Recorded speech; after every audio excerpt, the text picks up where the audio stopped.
Lord, nothing fancy here. I am sorry, Sassy Ann. I was sitting here doing something. I happened to look up and there I was. I was live. I guess we can do our countdown. I got our banner up. Let's go ahead and do our countdown, lady.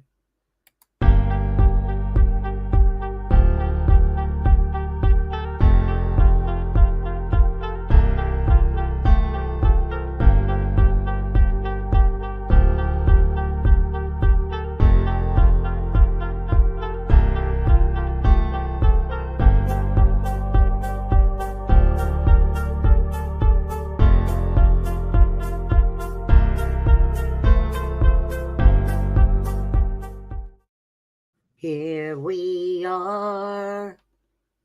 Here we are. Well, Sassy Ann, maybe I should sing you a song since you're the only one in here. I need to make one up for you, Sassy Ann. You got Sassy Ann coming down the street. Oh, well, hello, Prissy Missy. Hello there. How are you today? Island girl. I want to be an island girl. I want to be on the beach and be sassy like an island girl. Dang, Mrs. Peacock's in the house. I haven't seen you for a while, I don't think. Okay. All right, y'all be listening. I will try to keep it entertaining today. How about that? Let me give you my spiel. I don't even know where my little bell is. There it is. Let me get this party started. Oh, you want me to sing you a song? Pink banjo? How about we're going to sit on the beach with Island Girl and we're going to walk in the sand like Sassy Ann, Island Girl. And while we're there, Pink Banjo is going to play us a song on her pink banjo, Island Girl. Welcome. Hey, Derek. I don't know if you're going to learn anything today. I can't promise anything. Today's just like we're just going to talk about a few things. We're going to give our opinion on a few things because, I commentate, right? If I commentate, get a little education, that is a thumbs up. And then we've got, hello, Derek. Did I say hello, Derek? Hello, Derek. Oh, then we got flies on the coastlaw, flies on the coastlaw, flies on the coastlaw, and we better not swat her off.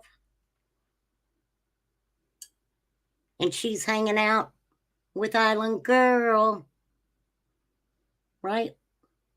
Drinking margaritas, listening to the pink banjo, walking in the sand like Sassy Ann. Did I forget anybody? Ooh, you're getting thunderstorms? I love a good thunderstorm. Thunder. Ooh, ooh, ooh, ooh. Had to play some AC/DC. AC/DC. Oh, you're building a birdhouse? Are you building an eagle's nest, Island Girl? Do you have eagles on your island? That would be really cool.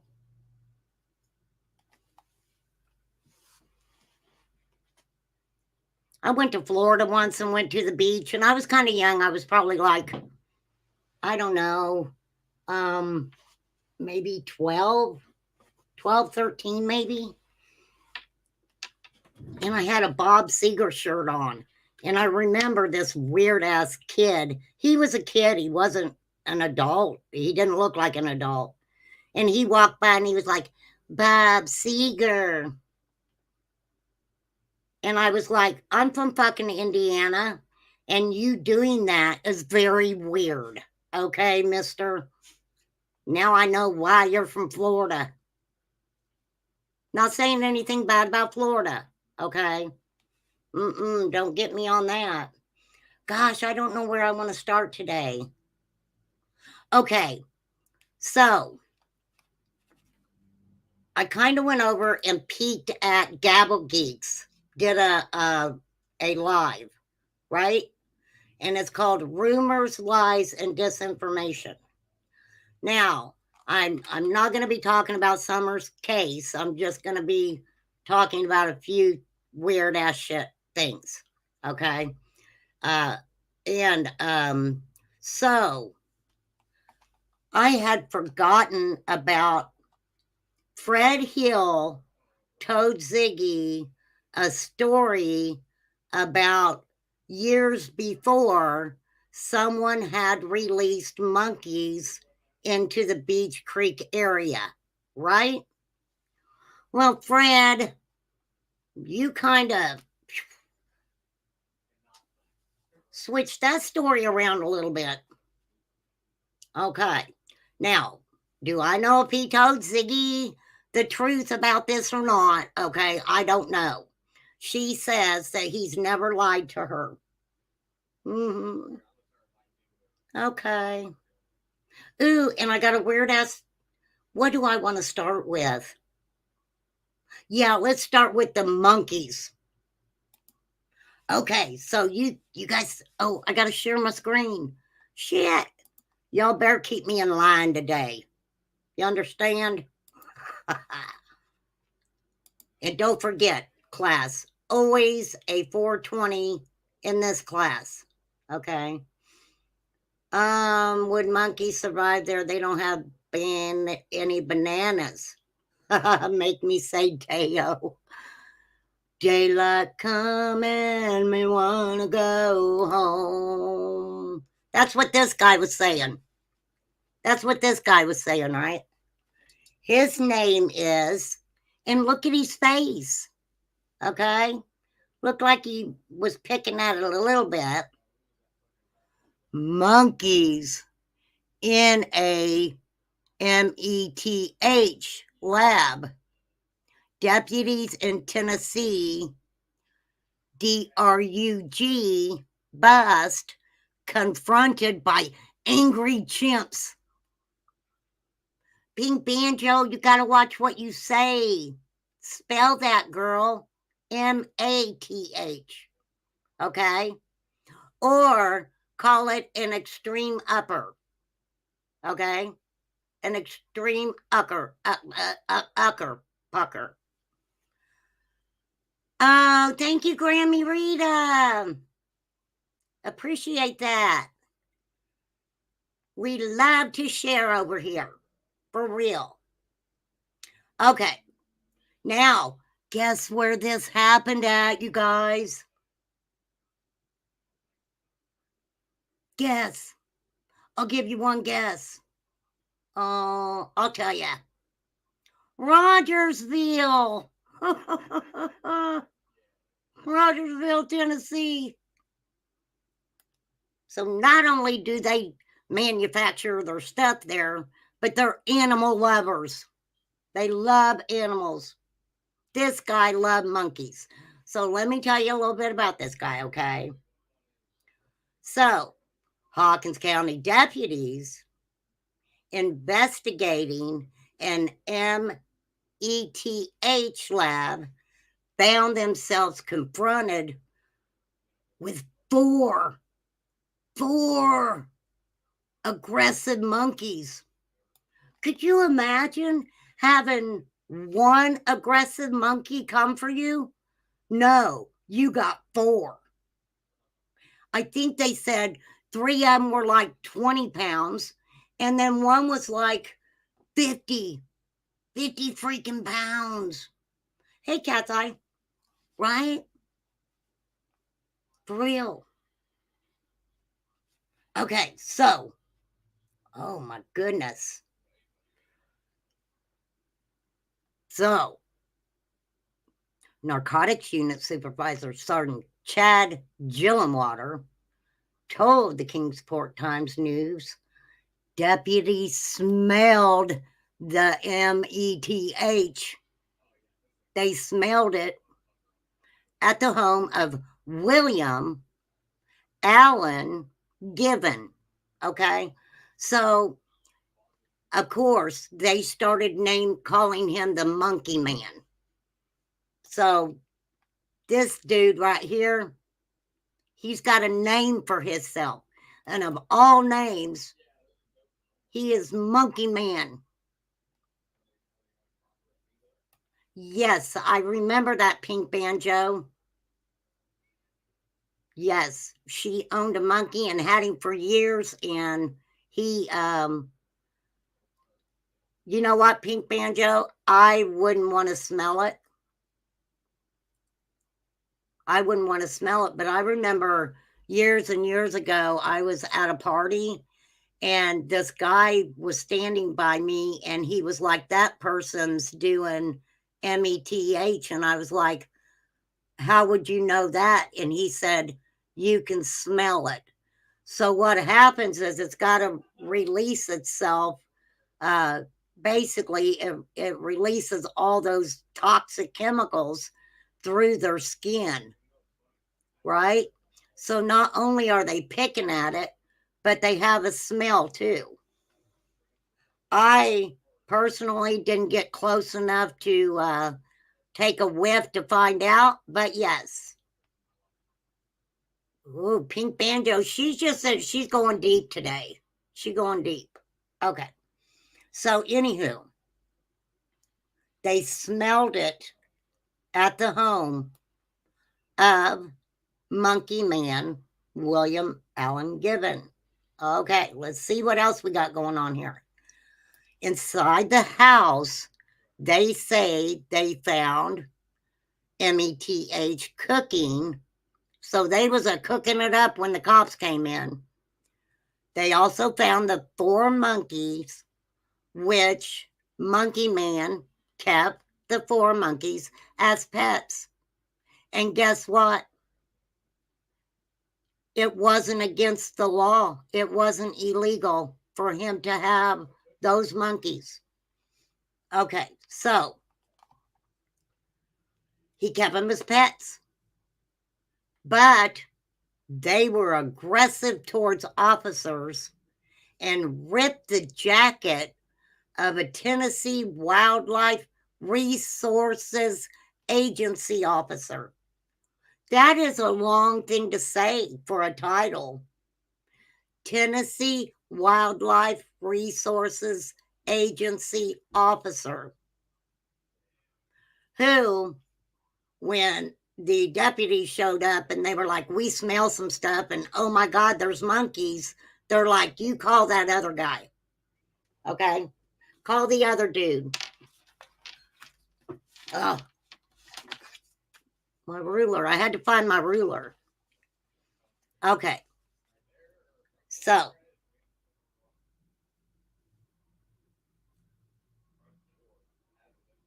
they turned the monkeys over to Monkey Man's wife, Monkey Lady.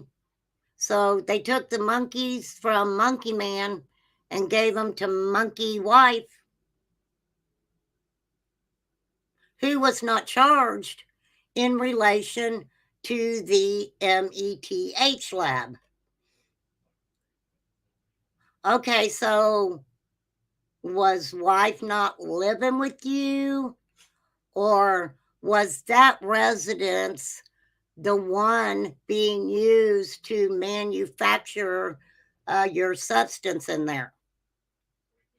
We've heard that before, right? Right, class? Haven't we heard that, even in that Beach Creek area, that someone was surprised that a place where they had been going was actually like a trap house, or I think that they even called it a DRUG house. and found out that they actually stayed in a nicer home down the road. That's a good example. That was good, class, right? So, Mrs. Monkey, lady, man, probably didn't live there. Okay. Oh, sassy. Yes, he didn't fib about everything, okay? Grey Poupon? Would you like some Grey Poupon?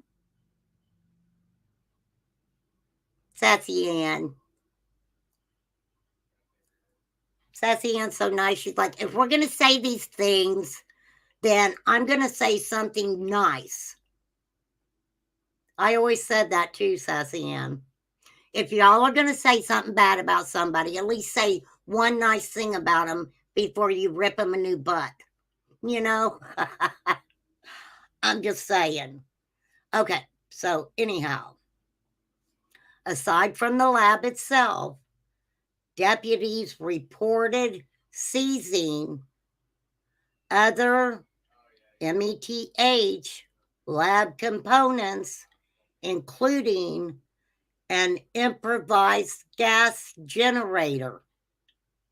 Wow, an improvised gas generator? Starting fluid, a respirator, and a 5-gallon bucket of ammonia nitrate. This is the stuff they're putting in that. Ammonia, battery acid, starter fluid, Drano. It's like,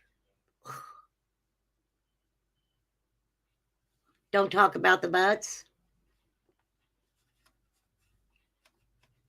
I won't talk about the butts. But, so this is what he got charged with. He was booked on DRUG charges, including manufacturing, possession of a Schedule II narcotic, and maintaining a dwelling where narcotics are housed or sold in possession of DRUG paraphernalia. Now, this is what he got. This was his bond. Are you ready to hear what his bond was? $25,000. And that doesn't say cash bond. That does not say cash bond. For real.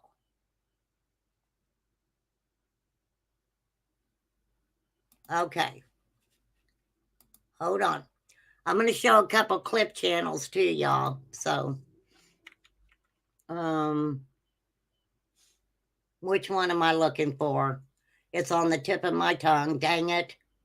I believe I remembered it.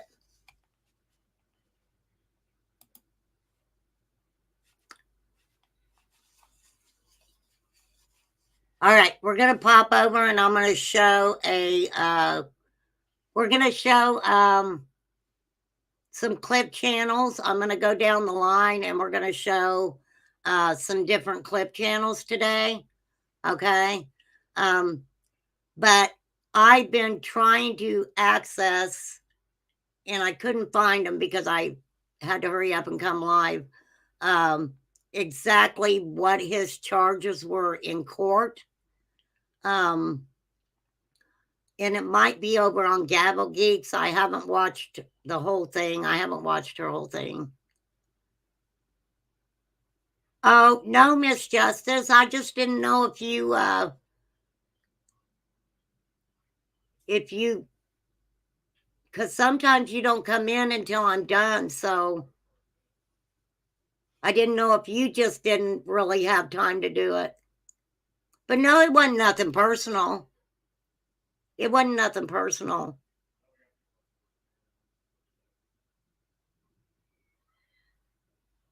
I actually had forgot about it.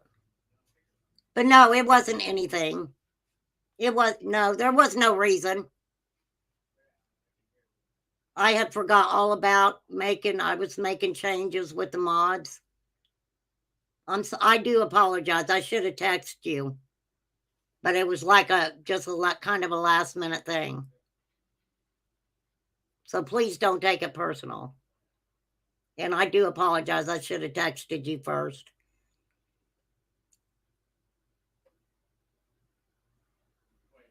Well, that's what I figured, honey. You're fine. You're fine. I don't want you to be upset about it because I did not have any ill intention in mind when I did it. I did a couple other too.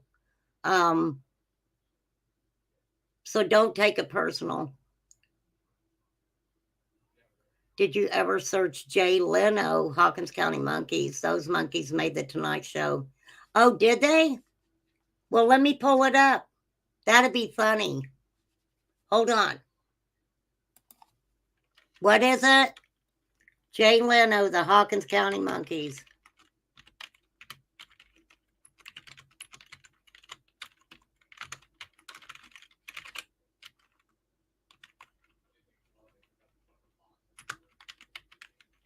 We will see what they say. Here it is. Right here it is. Wow. Okay. Hold on.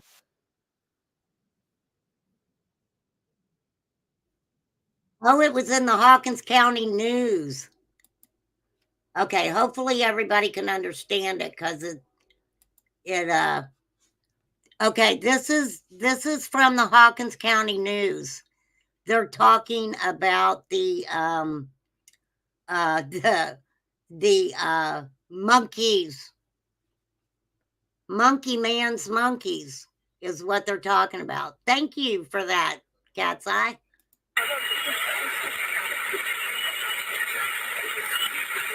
Oh, Lord, quit clapping.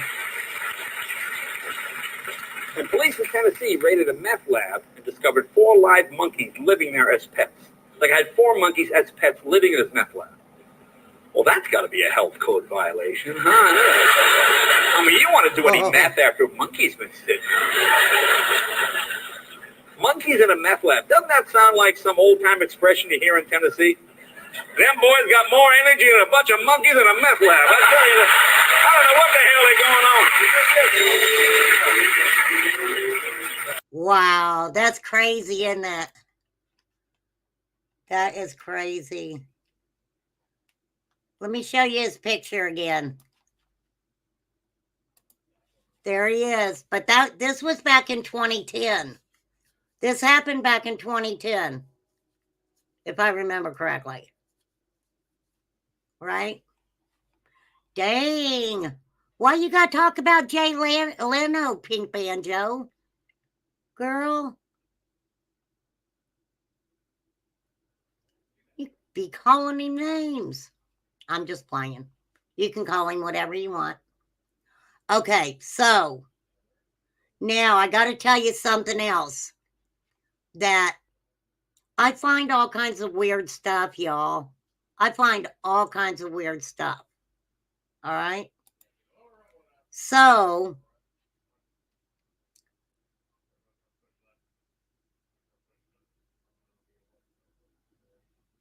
this is about, hang on, I'll tell you. Hold on.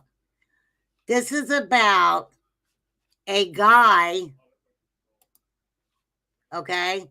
This is about a guy that said that he had, listen to this, shy bladder syndrome, which prevented him from producing a urine sample in front of others, right? And let's pop on over here and see what it says. Right? So, if you ever go to get a drug test, just tell them you got shy bladder syndrome. You got shy bladder syndrome. Okay. Hey, Patty. Hey, Angela. I ain't never heard that. So thank you, mister. Thank you, mister from Hawkins County. Let me see what he says here. These are actual court papers. Can you believe that?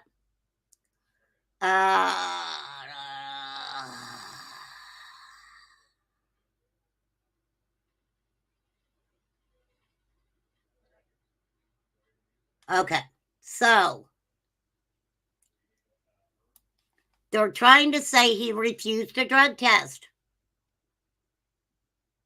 So appellant Barton Hawkins is an inmate. Oh, his last name's Hawkins. Get it? Hawkins, Tennessee. I'm just saying. That's just something silly I said. Okay.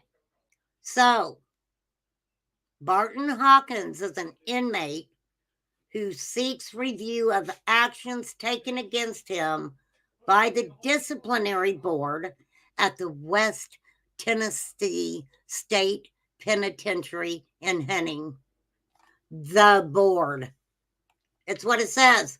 The board, in parentheses. The disciplinary actions at issue were imposed after the board found the disciplinary board found that Mr. Hawkins had refused a drug screen. He didn't refuse it. He just can't pee-pee with y'all watching him. Okay? Him can't pee-pee. Him got shy bladder syndrome. Okay? He's got a problem with that. I don't know. I don't know if I would want to be in a jail and have any other man looking at my wanker. I think I'd be uncomfortable. I mean, being a girl, I wouldn't even want to go pee in front of another girl in prison or in real life, to be honest. Okay, so him couldn't pee. Poor guy. Oh, hang on. I got to get my dog. I'm sorry, you guys. I got to get my dog because I love her.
All right, sorry, guys.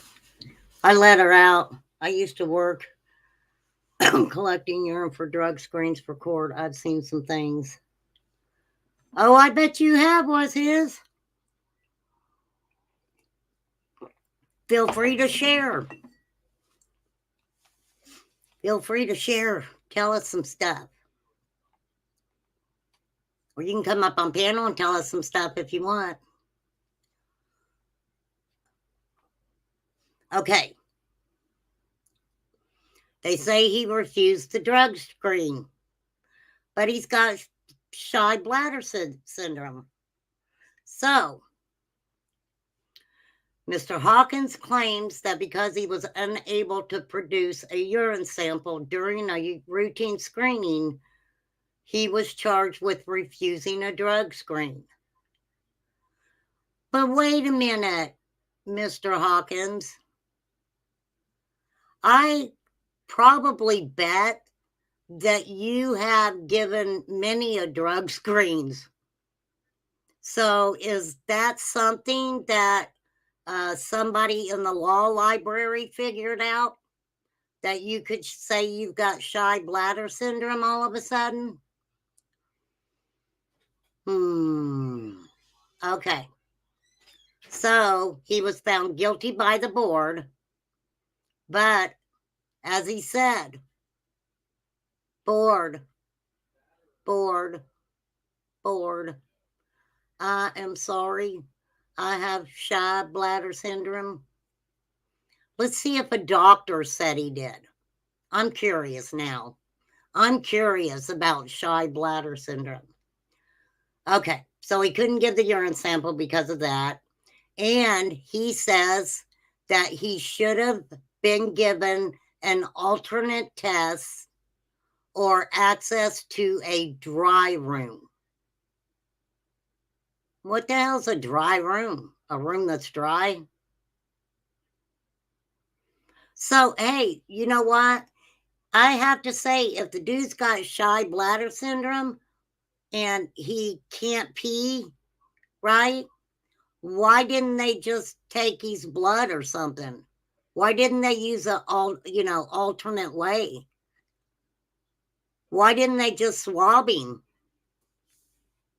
I don't know. Let's see. Okay. Maybe they'll tell us, maybe they won't.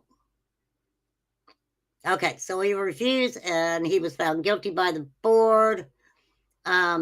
He appealed the board's decision to the warden and wrote several letters to the commissioner of the Tennessee Department of Corrections, the TDOC, seeking relief from the disciplinary actions taken against him. His appeals were denied. Why were they denied? Did he not have a doctor's note? Y'all remember, if you ever use that you got shy bladder syndrome, make sure you got a doctor's note. Okay? Oh, I'm sure those state certified pee collectors, wonder how much money they make. A prescription bottle with foil on top and rubber bands around it said, "It isn't mine." It had her name on it. This ain't mine. This ain't my pee. That's crazy. Yeah. I've heard people do weird stuff. I mean, I've never, if somebody wants my pee, they can have it. For real. I have nothing to hide. It's crazy though. They want pee for everything now. If you cut your hand, they won't give you a pee test. They pee everybody now. That's what I should do. I'm telling you, some of them places make a pretty little penny when they're doing 50 urine tests a day. It just fell out of her. Oh my God, what's this? That's crazy. That is crazy. Yeah, that would be bad. Well, that's just like, and I hate to say this, okay? I'm not even going to say her name. R.I.P., okay? But had went on someone's panel and talked about being at the having to give a urine test, and they had to take a crap at the time, and and she was doing it for like CPS, and she got poop all over the freaking cup and thought it was funny. Let me go. I gotta go check my dog, y'all. I apologize.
Okay, sorry guys.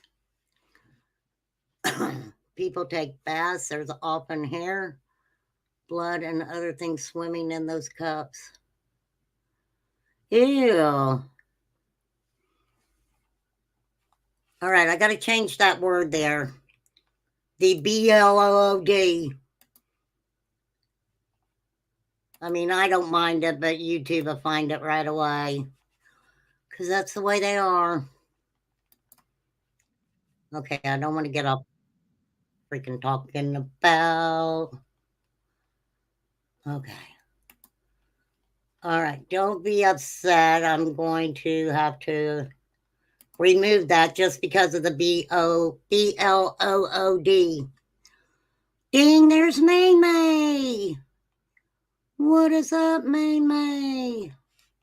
Okay, May May, you've been paying attention to what we're talking about? We're talking about a dude that could not pee in a cup. He couldn't pee in a cup because he had shy bladder syndrome.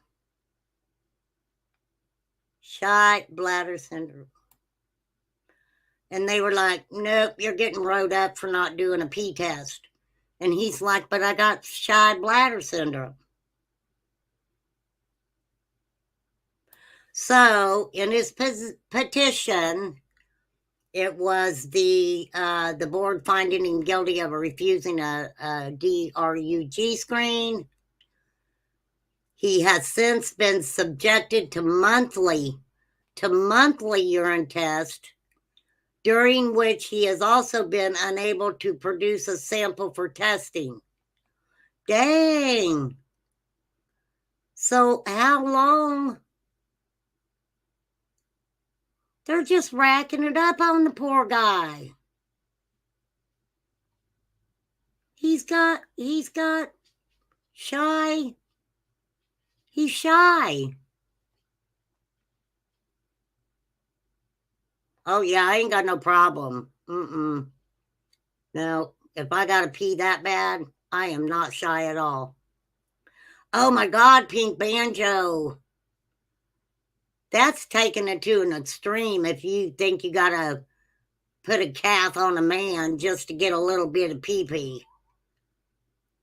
And they're not going to do that because they're getting him for every month that he can't pee in front of them. So they are saying, you don't have a problem peeing in front of us. So that's why I was like, had he actually maybe not had a problem before with his urine screen, right? Hey, girl next door. They'd make him pay for a drug screen. Yeah, why didn't they just do that instead of wasting? I feel like it's wasting a lot of time, but. So, they say, while this account is troubling, we are aware the department has not answered because the petition was dismissed before the department responded. In any event, the merits of his claim have not been heard by the trial court and are not before us in this appeal. Well, why is that?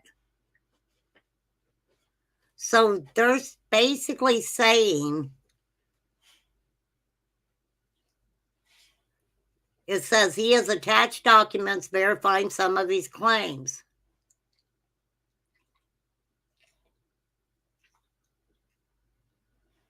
That don't make any sense.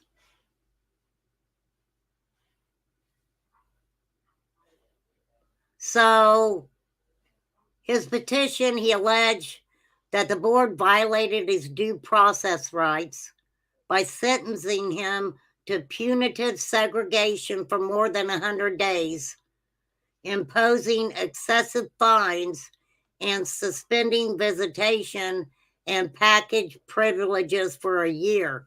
Wow. Wow. Let me shut my door real quick. That's intense, right?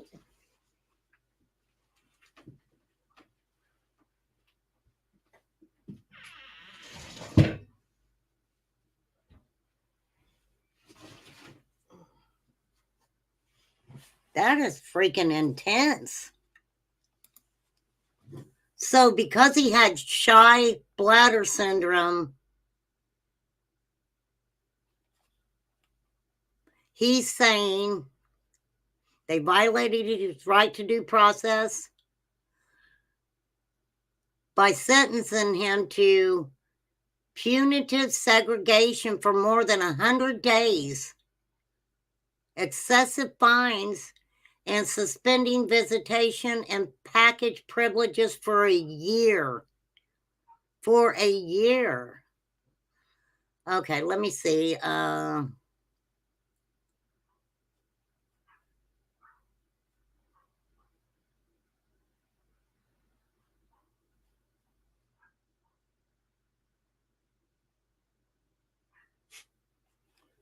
So basically, they're having to see. Why would they do that? Okay, we are going to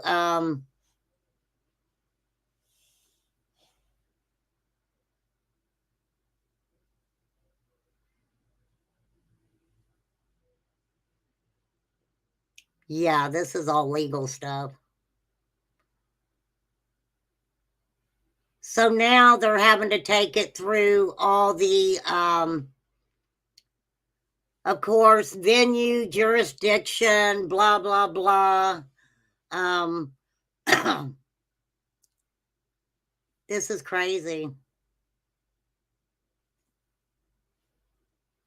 So basically, the trial court entered a dismissive order, okay, for improper venue.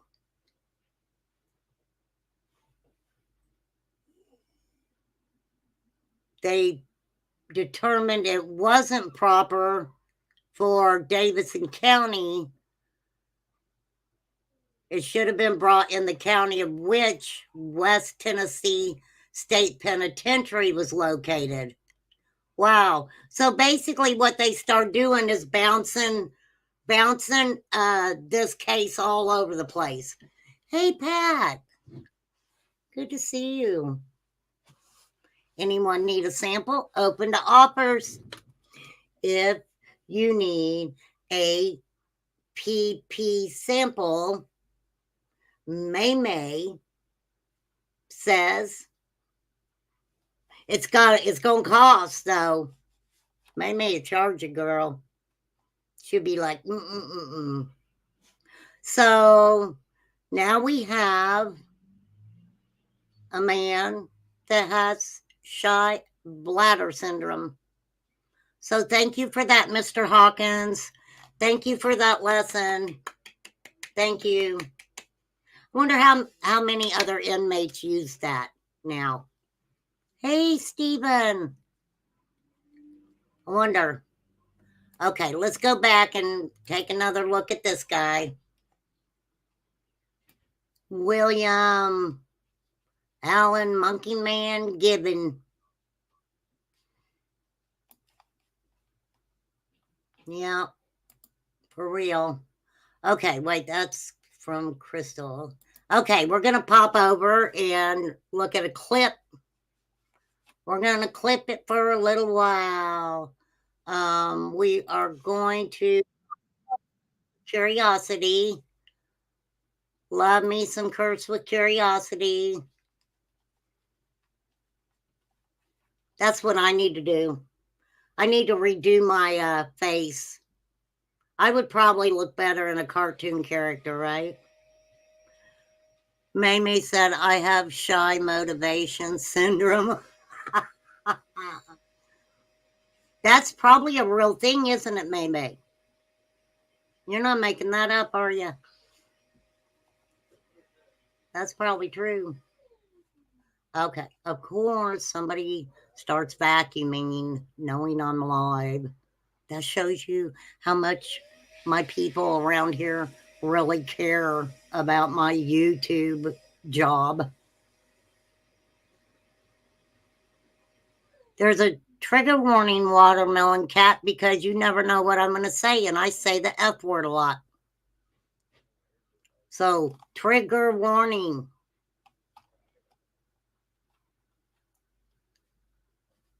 Maybe I haven't talked about my trigger warning content yet. I do need to go change it, though, because, yeah. So I apologize if somebody thinks that I am not holding up to my title. But it says hang out and chat about some things. We're going to chat about a little bit of everything. Okay? For real.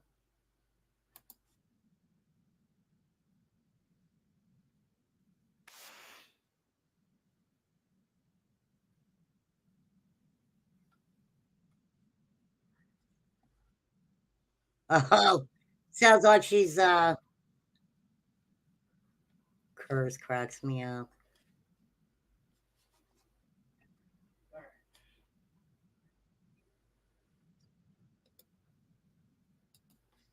That is funny.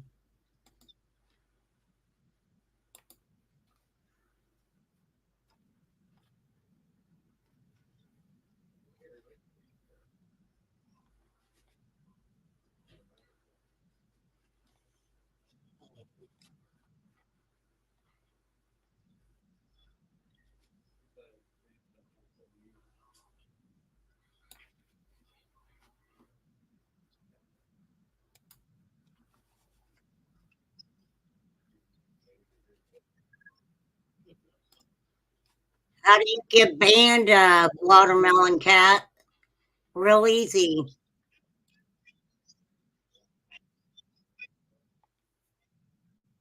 Oh, wait. Wait, I've got to bring it over. Hang on. Sorry, I had to pull my chat up. I had to get somebody out of here. Okay. I am right now. I'm sharing now.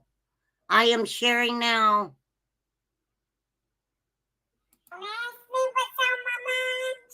No, I wasn't. I was just gonna see if he's okay. Wait, what's funny? That is funny. I'm a little mixed up, so they think. I'll try singing. That'll make you feel better. I got rid of him, Sassy Ann.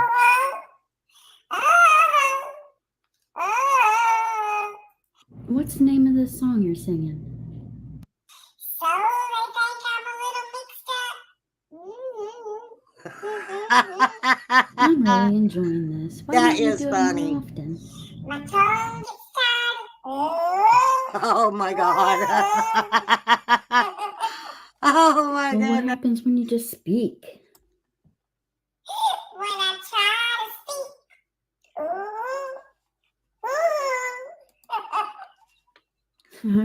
Now, let me tell you, Smiley, you can't be mad about that. That is funny. Okay. They must have been here before. I didn't see them. Oh, no, I've never seen them before. That was the first time. But, yeah,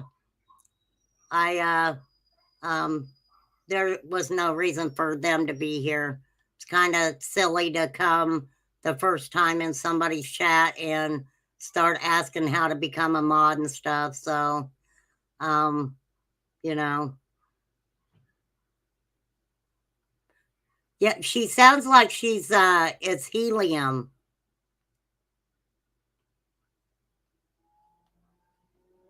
Sounds like it's helium.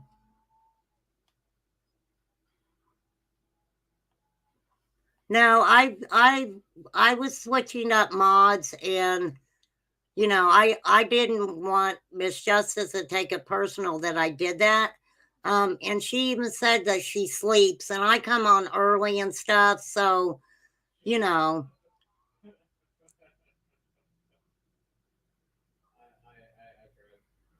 For real. I gotcha. My legs shake. What about you? My inside shake. Oh, girl. What is That is this? funny. I don't know what it is. I need a new body. Me too. Stick a fork in her. She's done. That's enough, y'all. That was funny. I really like Are her. you sick of how I really like her. She's got some really funny stuff. For real. Reality wins. Well, that's a good name, right? Reality wins. Sebastian Strong. Welcome, welcome.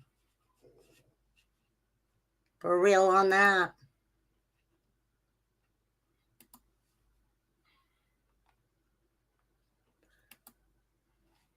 I wish we knew more about Sebastian.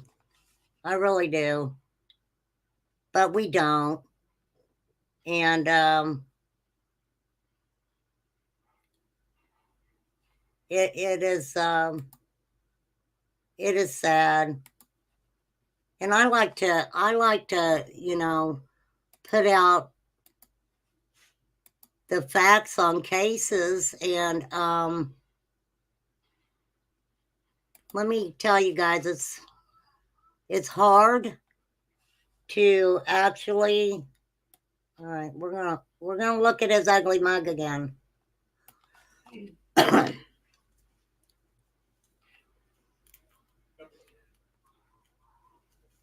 I have a hard time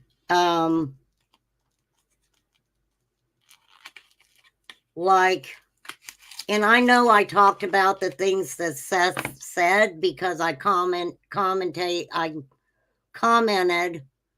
on I believe it was Pascal's live that he did with Seth Rogers, and I don't know, that some of that stuff is not something. I mean, I know that we talk about it and we talk about the things that he has said, but what bothers me about what he said, and the guy can say whatever he wants. I mean,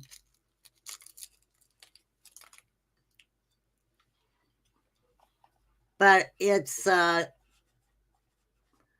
only reason the things that Seth said about Sebastian bothered me is because I can guarantee you that if Sebastian is okay, that if he hasn't already seen some of this stuff going on, that one day he will. And that's sad to me. That's very sad to me. So, yeah, I think we all could use, I don't know. I don't know if I'd want a new body or not.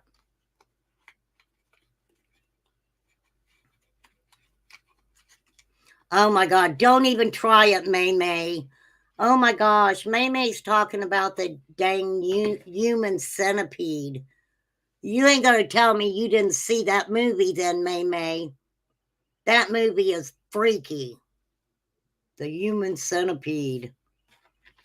Yeah. Yeah. Not me, May May. I can't do it. I can't remember what this one is. Crystal's Crime Conversations put this out. I'm gonna listen to it. I've been going back and listening to a lot of Crystal stuff that she's putting out. And I promise you guys, I don't know. I haven't had a chance to listen to this one yet. But it's called Summerwell's Case, Deleted Audio or Not. And Crystal's got a lot of different stuff she puts out on Summer's case. So you can always, check it out if you want to.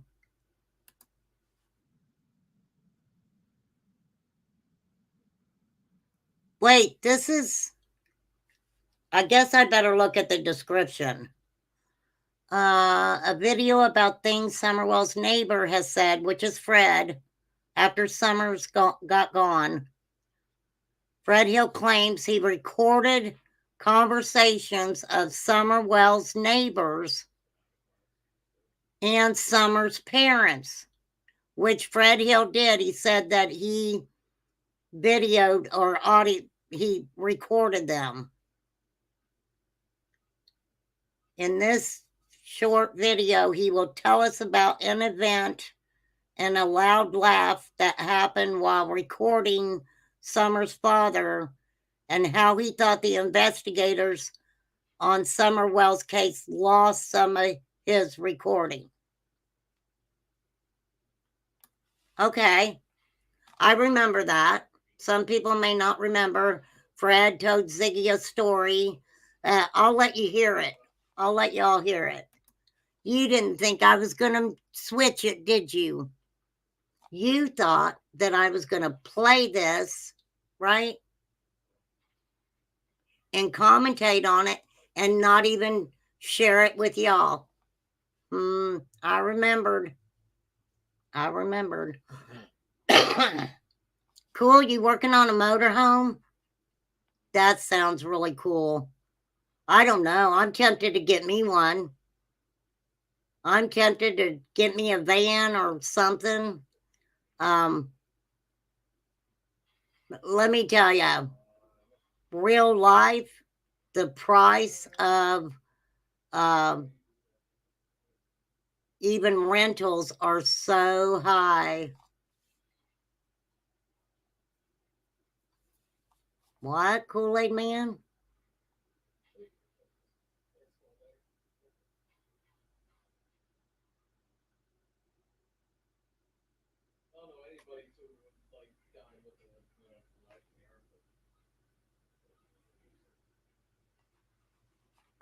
You know how you get to be a mod?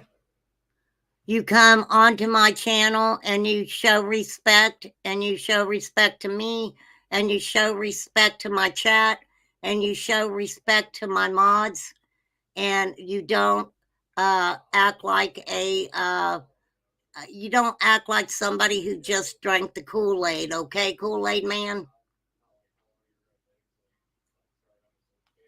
And I don't know. You know what? I might be a hoe, but I sure in the fuck ain't gonna let you come in here and call me a hoe. How about that?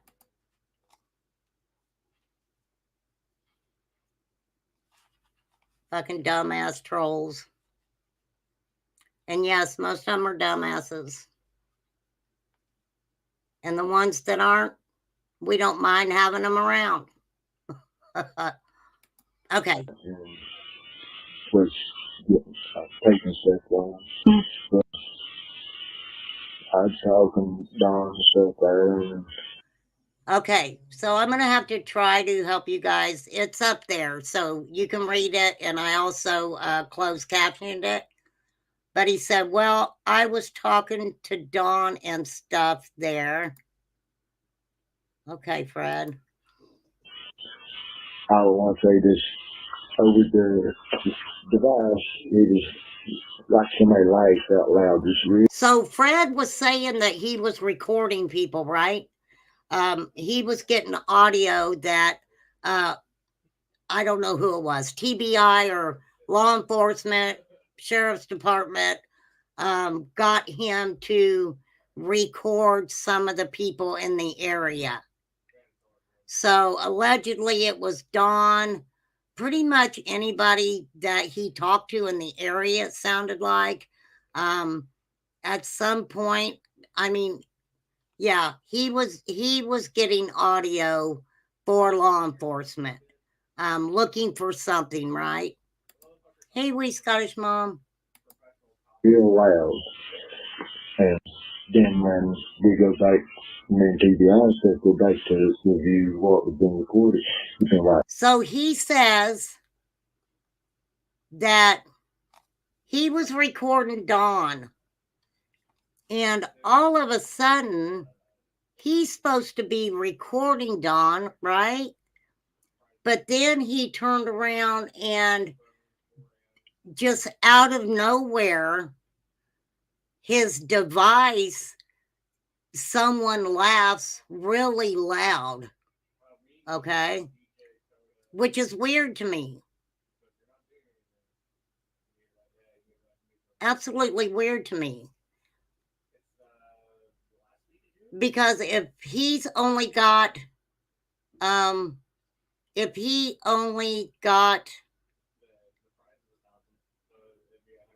audio,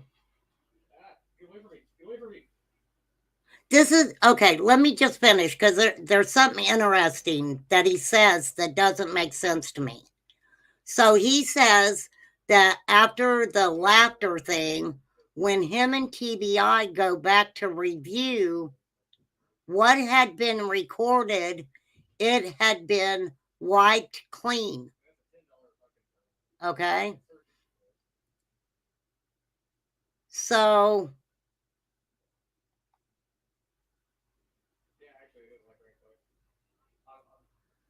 he's saying that whatever conversation, right, that he was having with whoever in the area, that TBI was reviewing it with him. So what's that tell us, right? Maybe, I mean,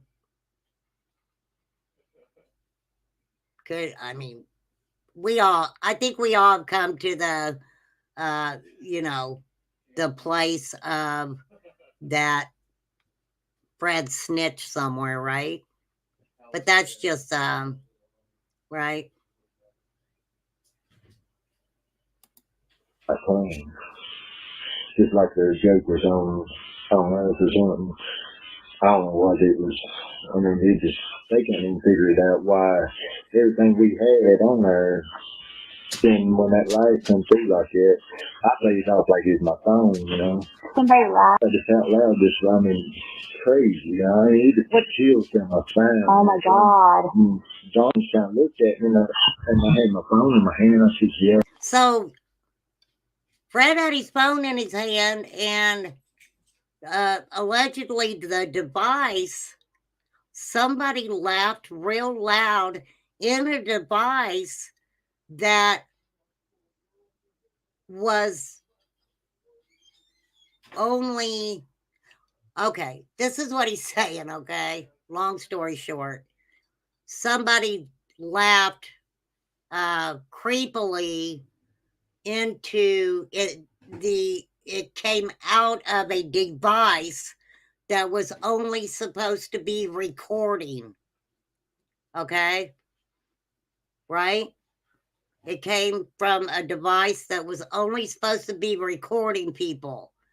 But Fred's standing there with Dawn, and, you know, all of a sudden, a creepy, creepy laugh comes through that phone. And he gets uncomfortable and, kind of looked at the phone in his hand and said, his phone's messed up or something, right? Some phones, and then we talked a few more minutes, and I made up with them back here, and we was going to go over some stuff, and they didn't know what was on there. This is interesting. They had known what was on there. They had known what was on there. But it had been wiped clean, is what Fred's saying. That it had been wiped clean. But if they already knew what was on there, then whatever. So they were listening.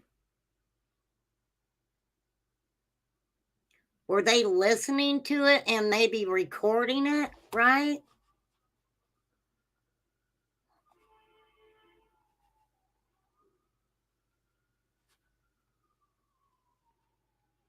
I think law enforcement was playing them against each other.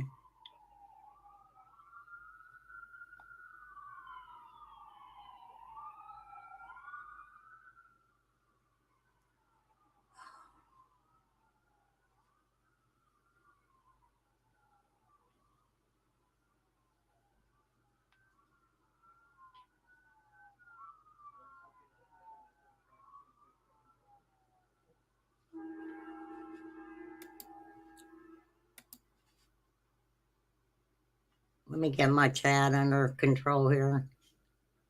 Yeah, drinking the Kool-Aid. Thank you, Debbie. Drinking the Kool-Aid means that they're buying into bull crap.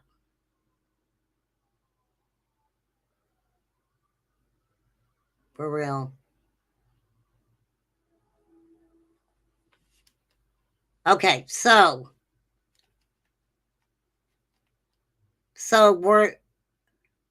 were these people close by when Fred was recording people from the area?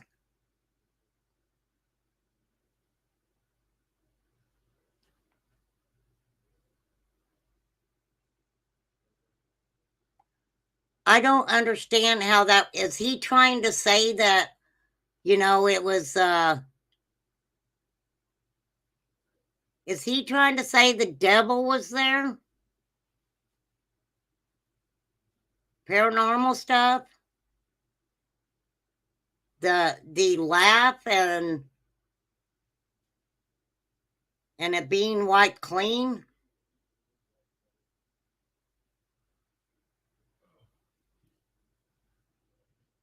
That doesn't make any sense to me. Right, so it's clean, and there's no way they had it set up that I could erase anything off of it, you see. And he just in a clean slate like that, and nothing. Okay, Fred couldn't erase anything off of it.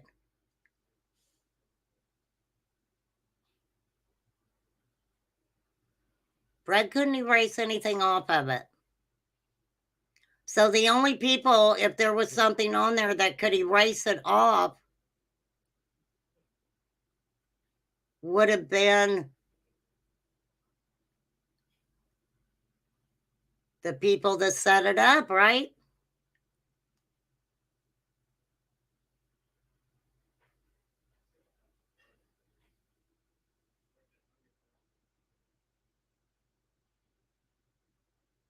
Who's blocking mods?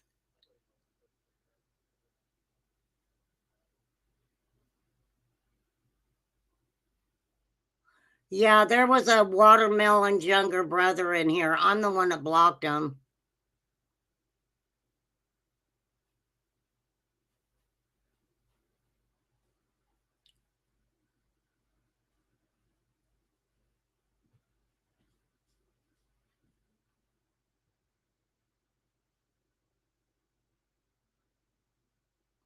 Okay. Hear you guys while you were. I mean, they can't figure out how he got like clean like this.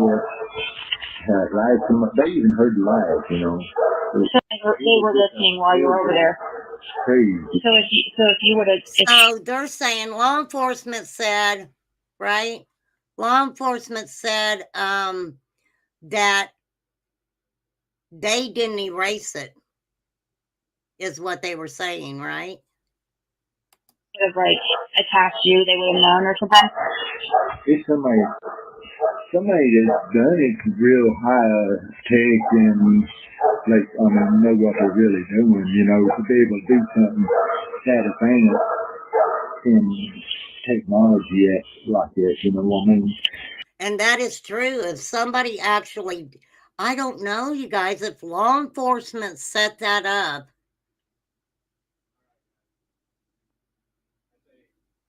if he's saying law enforcement set that up for him to record everybody, but then he's, by the story that he's telling us, he's basically saying that that law enforcement doesn't have the security, that somebody could not infiltrate, right? Does that make sense? Right? Thank you, Mass Raccoon. Welcome. Just please just be respectful to everybody. That's all I ask. To be able to break the cage and shit down. To be able to break the code and shit down, right? You want to troll, sub, and wait?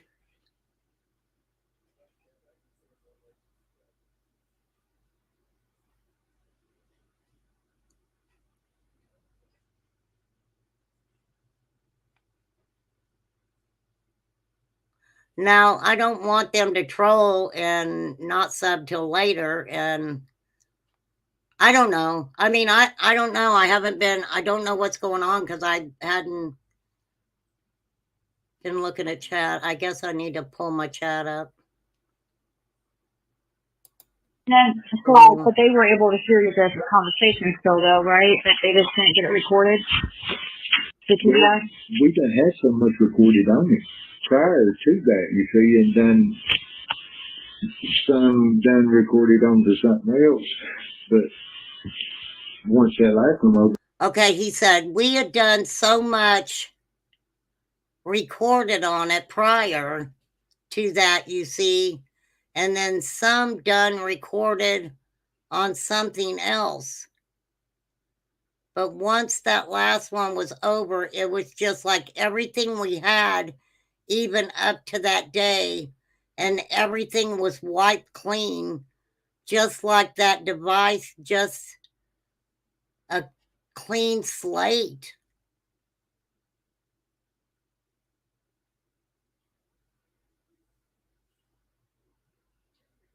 Are we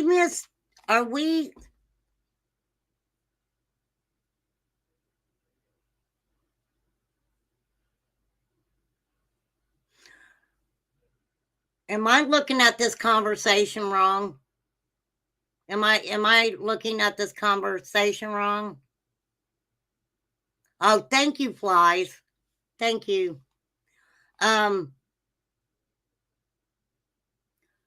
Okay, so they had so much recorded on the one that got wiped out. Prior to that, and then some recordings done on something else. But once that last one was over, everything that was had up to that point, even up to that day, was wiped clean.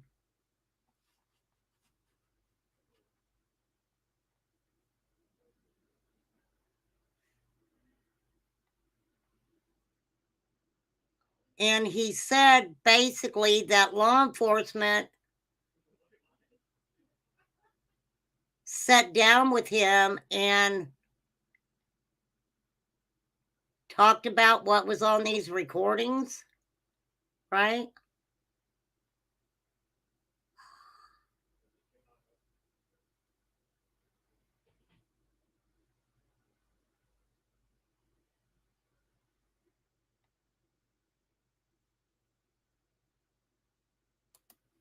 It just wiped everything we had, even up to that date and everything, white clean, just like that device was just a clean slate. We done had probably 15 hours of stuff on it usually. Of him, like 3 days. Of him, like coming up with Dawn coming up with it when he would come up here. And he started coming here to.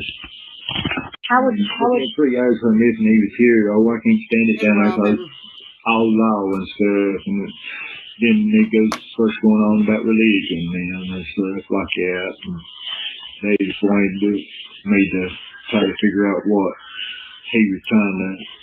It's like he's trying to tell what happened, but make a story out of somebody else's stuff. So what would So he says, okay, I'm going to back that up. I want to hear what he says about Dawn again. Trying to tell what happened, but making up another. Okay. Thank you, Crystal, for putting this stuff out and reminding me. I just forget a lot of different stuff. Okay, so everything was gone off of the device.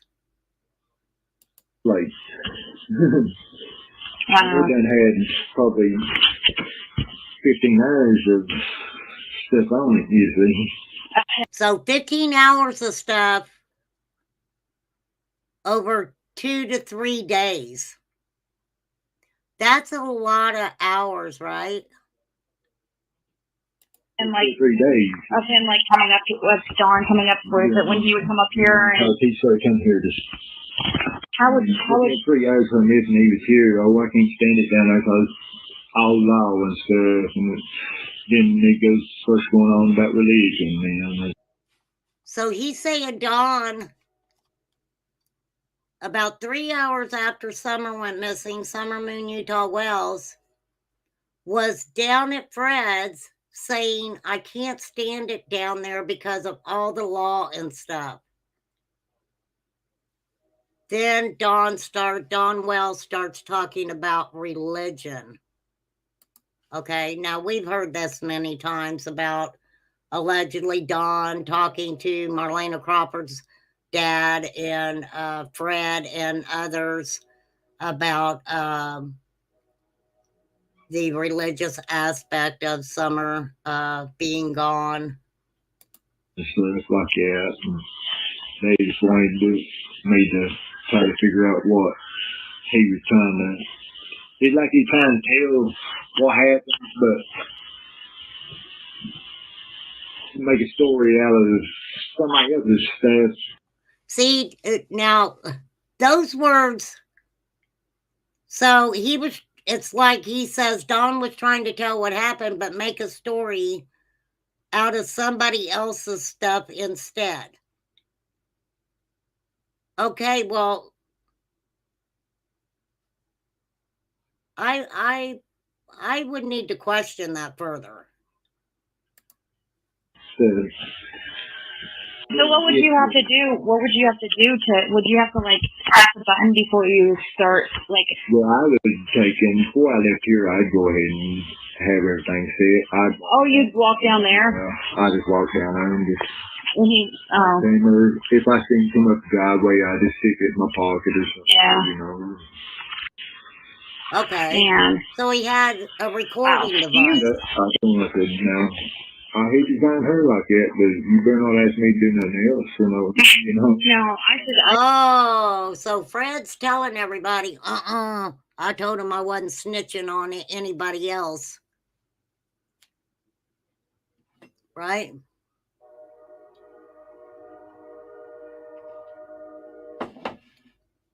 Well, yeah, Pat said someone deleted instead of downloading the wire he was wearing, sounds like to me.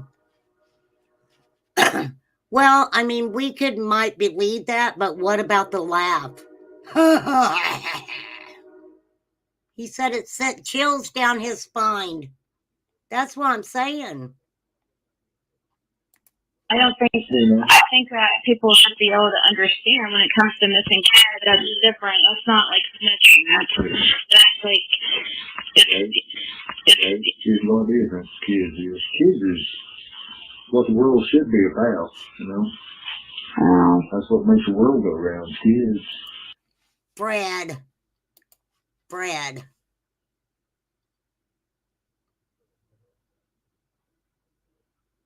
Future money grab that's going to keep me, in my opinion. Ziggy's mentioned Fred. No freaking way. Oh, well, I mean, I've got enough writings. I just have to put them together for a little book about summer. I guess if he thinks that, but with mine,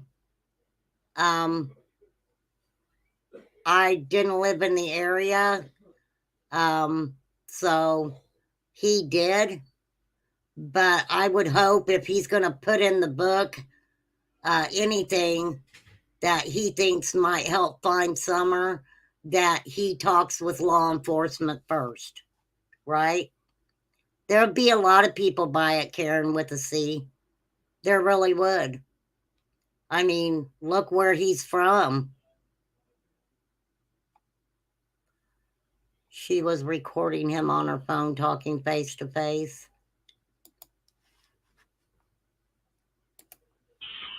Yeah. But so that part's recorded. So what part got deleted, or what? This call will be terminated in 2 minutes. Which parts got deleted? Which parts got deleted? You said that like some audio didn't go through or something. Was it? Yeah. Or got, it actually did go through, but it was something that leaked into things that they thought it didn't go through, or I thought it didn't go through, but it did go through. Wait.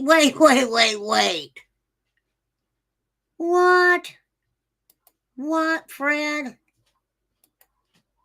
Okay. All right. This is what Fred says now. But it was something, yeah, or it actually did go through. Something that bleeped into things. It was something that bleeped into things. That they thought it didn't go through. That they thought it didn't go through. Or I thought it didn't go through. Or I thought it didn't go through. But it did go through. But it did go through. So, Fred, I'm just curious because that's just how I am. Were you trying in some way to go back and listen to what you recorded, maybe without law enforcement?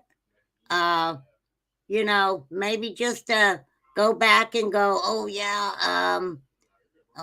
that's what I heard. Oh yeah.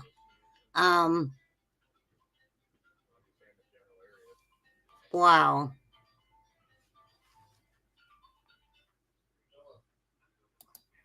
So they do have the audio and video of the whole everything? Well, they have audio. They ain't got video. They got audio. Oh. They got about 3 days of it. So 3 days of it. Well, Crystal, darling, we'll have to wait and see which one you got out next. We will show another one sometime, darling. There's Monkey Man again. That's very confusing, right?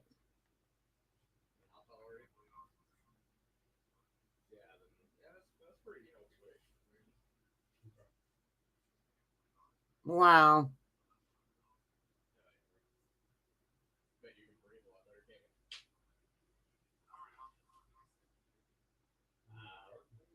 Ghostwriters use invisible ink. Well, I'll tell you.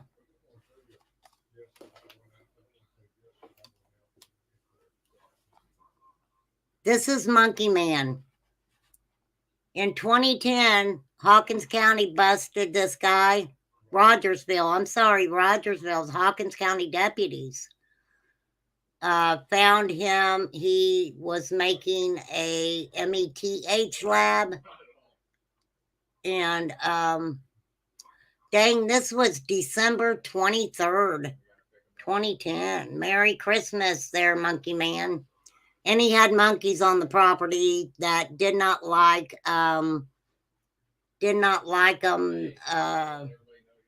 police at all. All right, I'm at 126. I was going to talk a little bit more about, you know,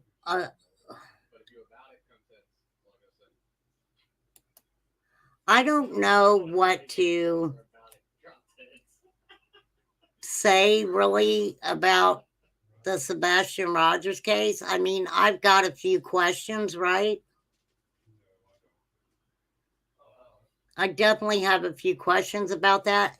Then we also know that I'll tell you what's interesting, and I'll show you real quick. I don't think Gavel Geeks will get mad at me for sharing this. I hope not. But Find Ryan's Truth, when Gavel Geeks was talking about this guy, Ryan Finds Truth pinned a comment that said, "Whoa, Marvin's the guy he tried to send me to, who would supposedly show me the cave." So Ryan Finds Truth is talking about when he talked to Fred Hill, right?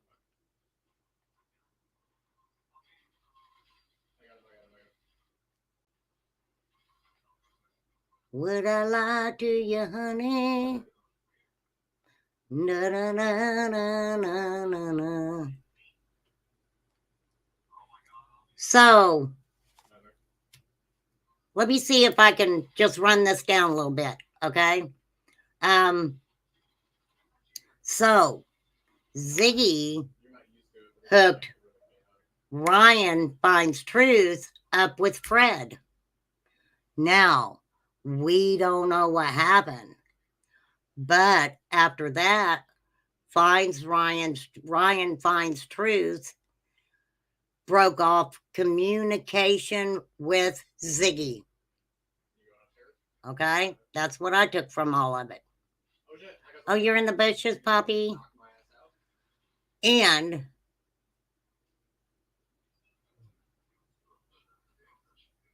so Fred allegedly told Ryan that he was going to have someone show him the cave, right?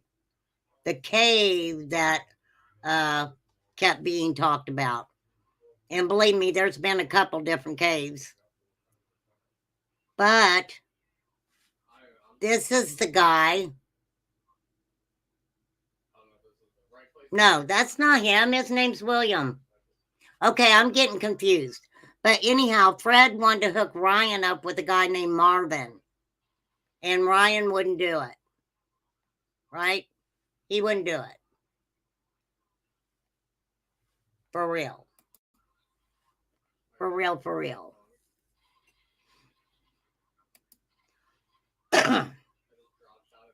So I will check out the Gabbly Geeks. I would love to watch it. Oh, I know what we need to talk about. I got to get to my watch later list. I need my watch later list. Okay, we're going to pop over here because I already have it pulled up. Now, the Pascal show again talked about Seth Rogers and Chris Proudfoot and Katie Proudfoot all coming into communication again. That Seth and Chris were calling a truce on everything. Ryan, go in a cave with a stranger. Be sure to bring your tiny shovel. Oh, I know. Yep, bring that little shovel if you need it. For real. For real. So Pascal was doing a stream, and Seth comes on and talks a little bit about, I guess, the truce and them coming together to have, for Sebastian, which they should have done to start with, but yes, class, we are going to listen to this.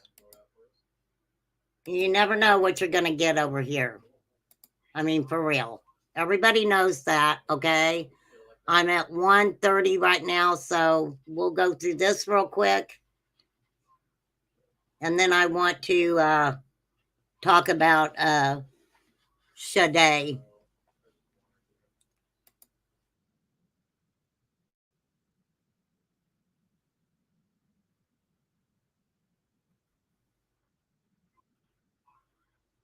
Hey, Lisa.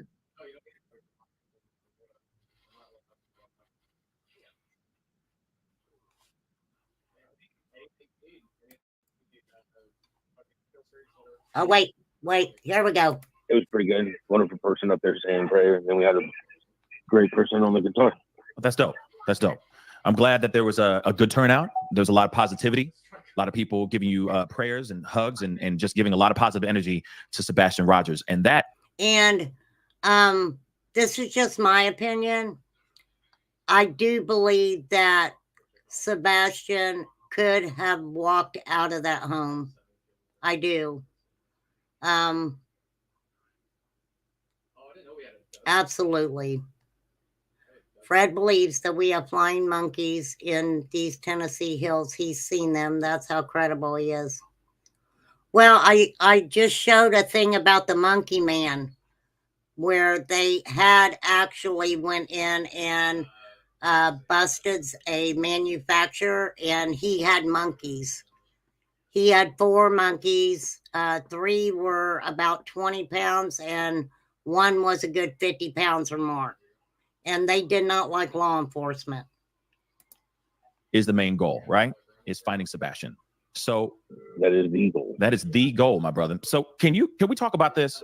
Because I know that there's been a lot of people that have been very, very shocked about this update, right? Now, is it true that there was an exchange of heated words between you and Chris Proudfoot when he showed up? Is that true? Where at, May? Where was she at? Was she live somewhere, or did somebody say she said it? If you can tell me where you seen it, I'm interested to take a look at it. No, he just came up and spoke. He had actually showed up earlier before everybody showed up for the vigil. He showed up and he swung by. I had to fill in my truck pop, putting some windshield wiper fluid in there, and he swung by to see if I was having vehicle problems. Mm-hmm. So he came over and then he came. So he just happened to swing by, and you were putting windshield washer fluid in your truck. So he just came over. Now, that happened not on camera, right?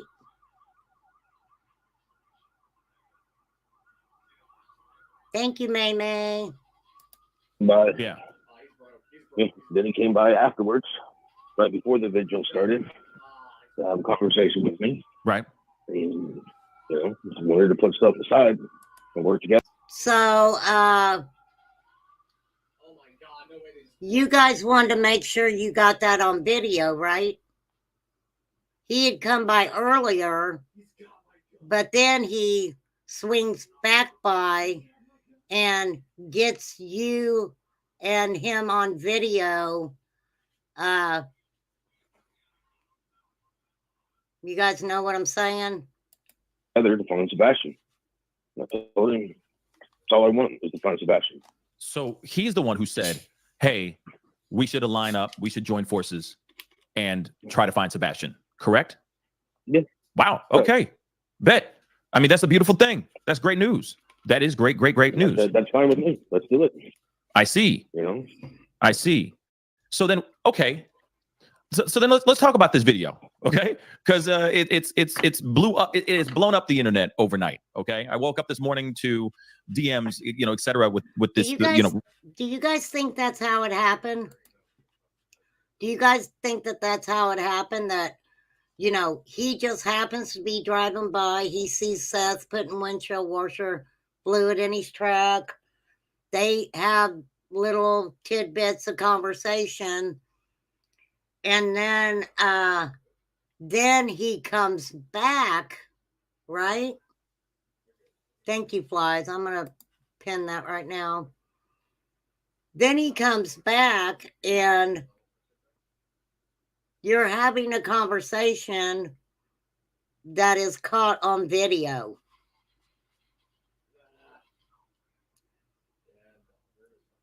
Kind of like the video that JLR did for Seth when it was proved, Illuminati was there, that he had JLR basically show him messing with his hurt shoulder. Remember? Because he was like, oh, it pulled my arm hair, my underarm hair. And I was like, why would you put any tape near your underarm hair? That would have to be uncomfortable. Reacting to this video. Can you explain to me what's up? What happened? What was going on with this video? Well, first of all, I don't have social media. Right. And so, about the only thing. He doesn't have social media? Seth doesn't have any social media? That's, okay. Thing I hear is what other people be telling me. Mm-hmm. That's what I said, y'all. I said that. I said that I think that there were a lot of people in Seth's ear. For real. I did say that. Besides all the spam stuff that's been coming in with people saying that they have my sons, which that takes a real particular disgusting piece of garbage to do that. Right. Now I got a question because I don't know the answer. I don't know. I'll have to ask Duchess. I'm sure she might know, or Crystal. The picture that the weird guy on Facebook who sent somebody a message about having Sebastian showed a picture, right? I was wondering if that was in some pictures that maybe Katie had on Facebook, or somebody in the family had on Facebook. But I don't know, because I didn't look. I figured somebody else probably did, for sure. I have my opinion on how it happened, and that ain't nowhere close. I know. And I think, I really want to believe that he did just maybe get upset and leave on his own or something.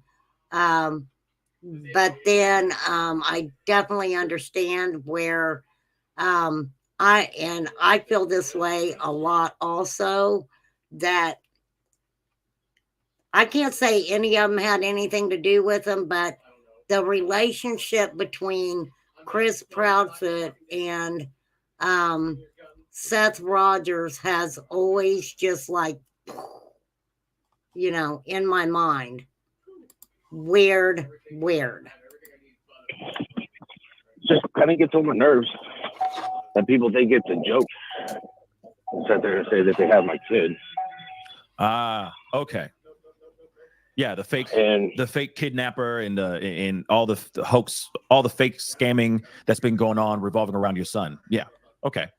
Yeah, that's just despicable. It is despicable, Seth. And, I'm not going to sit here and say that you didn't know what was coming when you started going on social media. One thing I will say, I didn't see Katie fall into that so much with people on social media like I did with Seth. And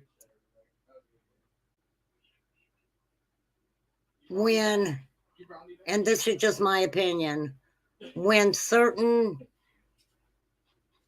creators saw that, you had a GoFundMe and you were dropping your Cash App, and if that's a two-way street.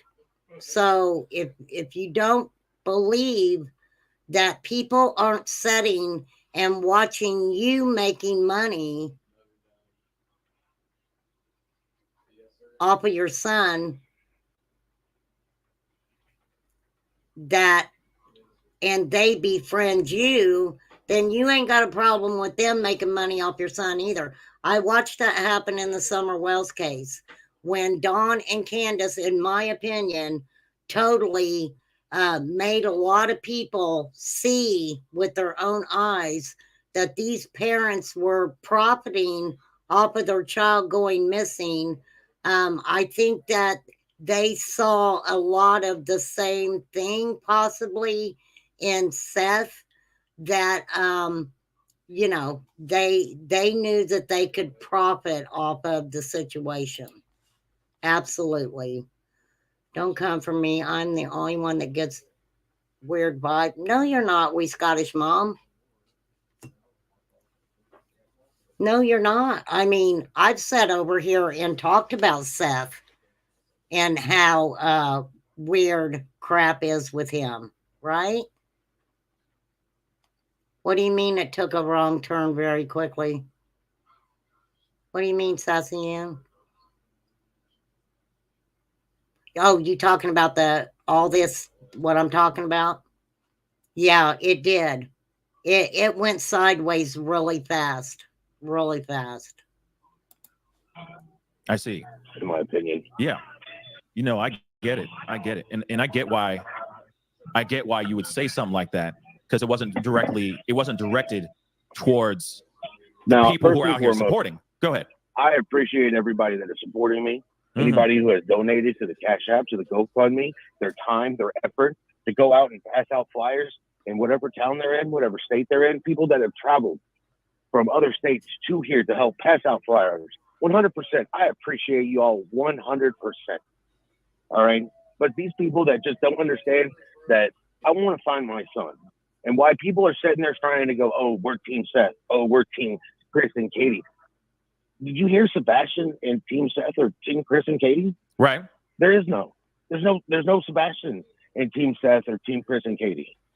Yeah. It's disgusting. But I think that was the conversation, in my opinion, that Chris and Katie were trying to, put out there also, because, I know that Chris Proudfoot is an asshole, and I'm not saying that he is not guilty of some shit, because I think Seth is guilty of some shit also, as far as Sebastian is concerned, and also Katie. They're all three in that little triangle together.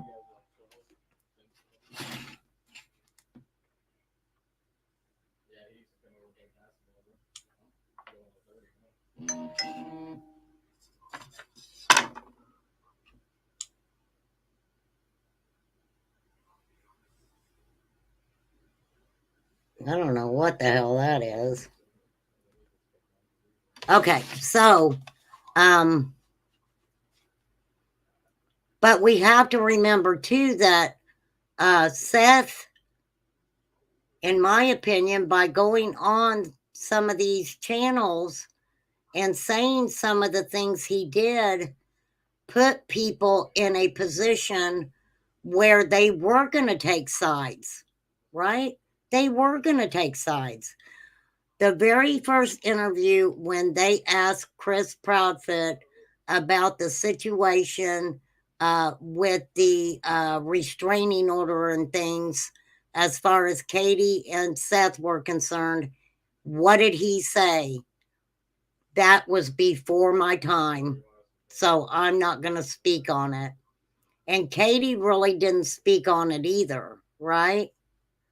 Yes, thank you, Debbie. Thank you. I was just going to say that. You were reading my mind. Pass out flyers. Pass out flyers. Pass out flyers. Let me tell you, I commend anybody who's passing out flyers. Don't get me wrong. But for some reason, and I think this too, that Seth thinks that I don't want to say that he thinks that that's more important than the physical part of maybe looking for Sebastian. But when he made the comment about EquiSearch, why weren't they handing out flyers? And we all know the answer to that, right?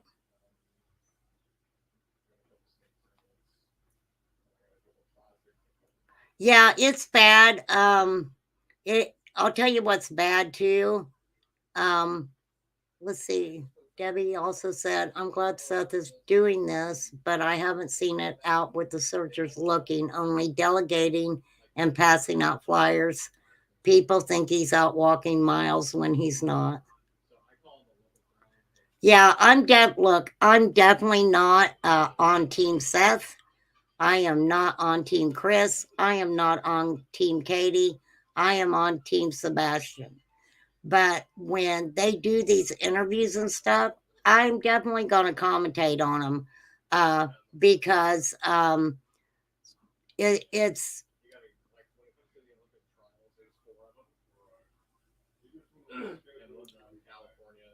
it seems like when Seth decided he was going to do interviews and his GoFundMe and his Cash Apps and stuff, it seemed like that a lot of the chaos in Sebastian's case, they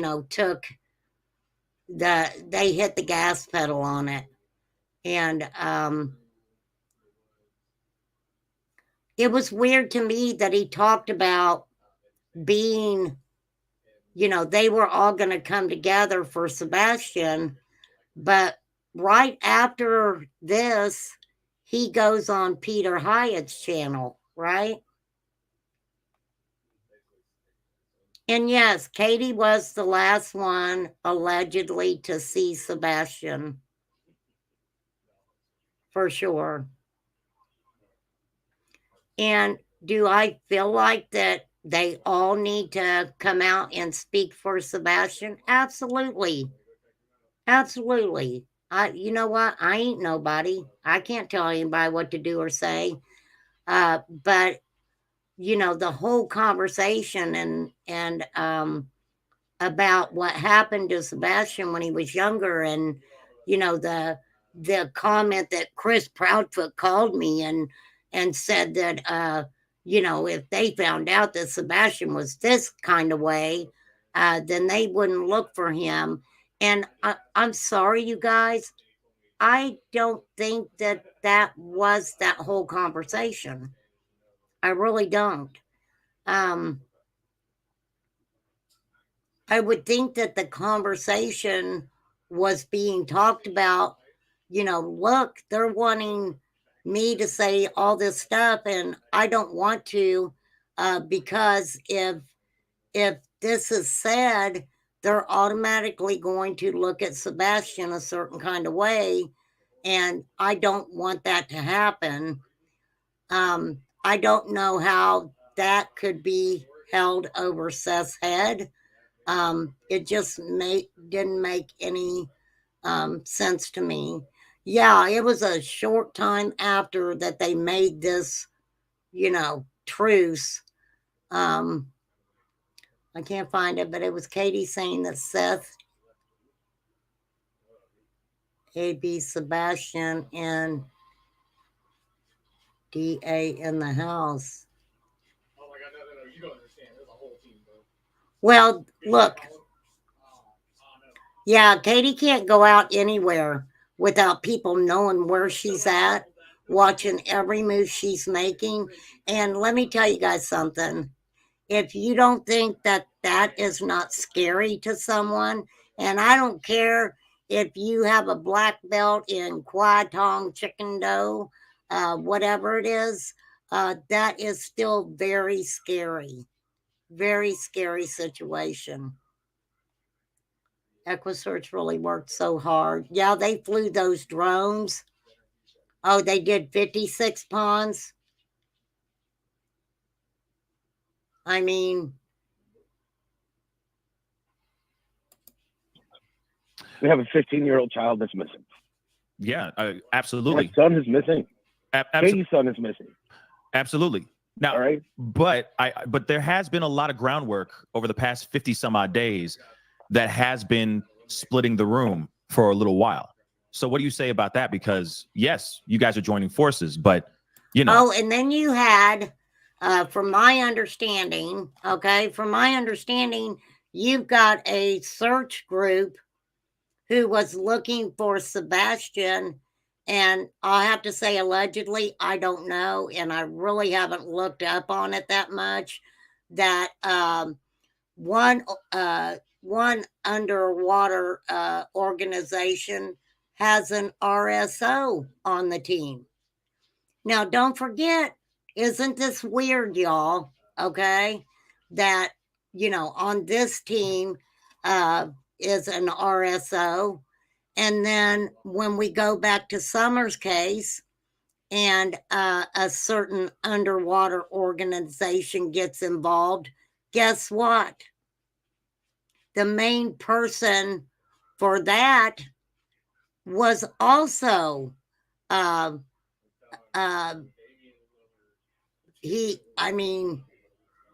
yeah.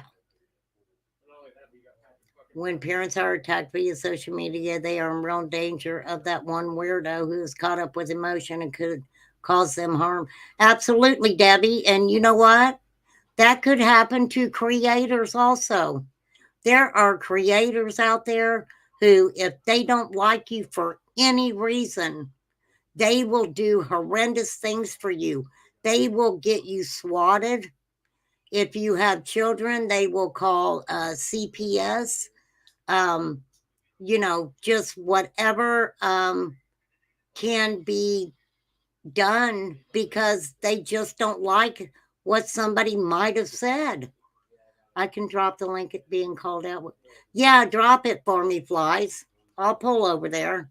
I was going to pull it up, but I want the one you got. I want yours, Linda.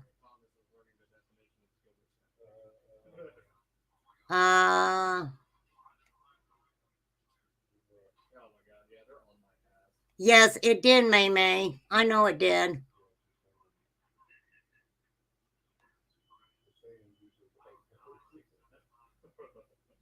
Yeah, I went over almost everything on here before. May, I just did a really good live with Duchess from Duchess Discussions and Crystal from, I always get Crystal's wrong.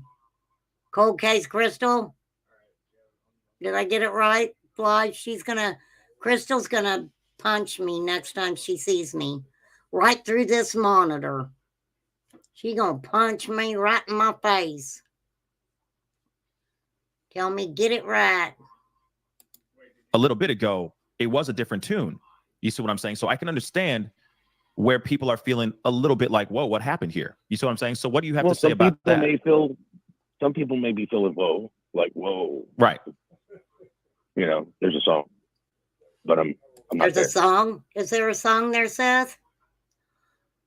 Whoa,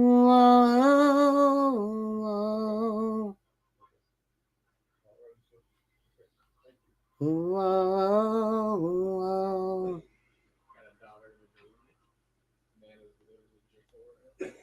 We need Sebastian to come home safe in his bed. Okay. All right. That's enough of that.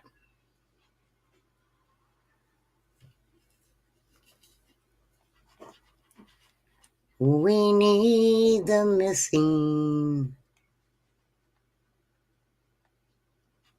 to come home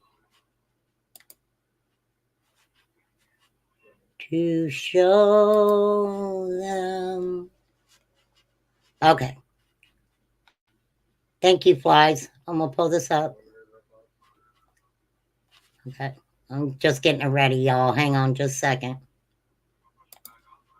Okay. I've got it. Let me come back and because I want to listen to more some of this interview. I can't remember the song, but I know there's a song. That's right, man. You get them. My hip hop days are coming back. Yeah. It's like, whoa. Yeah, I got you. It's like, whoa. Yeah, Yep. there it is. Like he who has never sinned, throw the first rock. Okay. Okay. Well, I know I'm a sinner. I'm here. I have sinned. I will say, though. Seth is a sinner. He really is. That reminds me of a song. I'm going to sing you a song, Seth. Because I can. And I feel like it.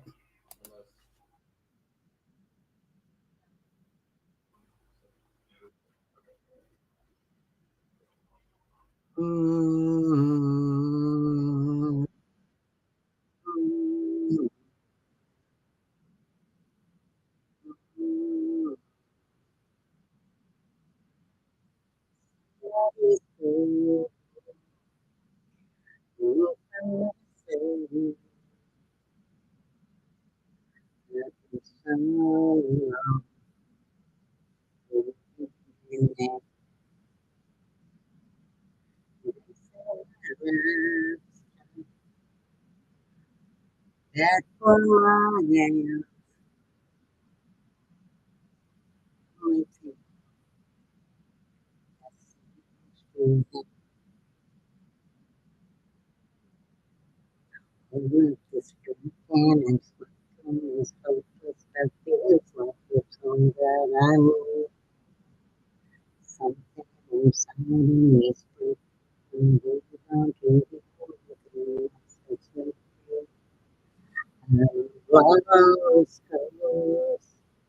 Baby, don't waste your time.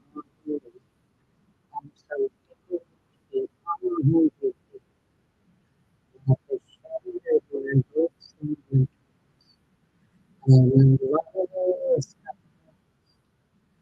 Baby, don't waste your time.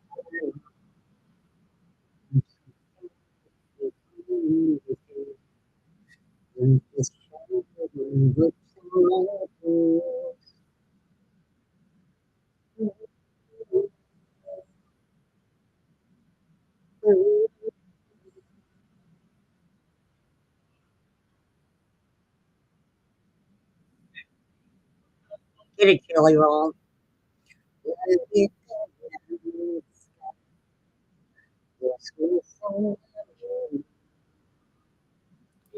No, it's just my singing, Debbie. It's not my mic.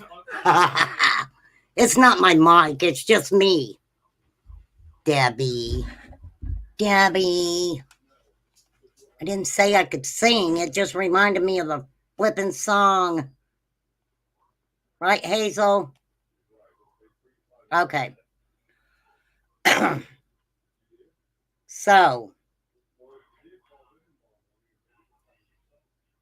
Okay. He's an admitted sinner, right? He's an admitted sinner. Chris was big enough man to come and ask me, you know, I'm a big enough man to sit there and say, if you're going to help, come help. Okay. Okay. You know? But no, why? It must have been your brain protecting your ears, because I don't know why it was. Is it muffled now?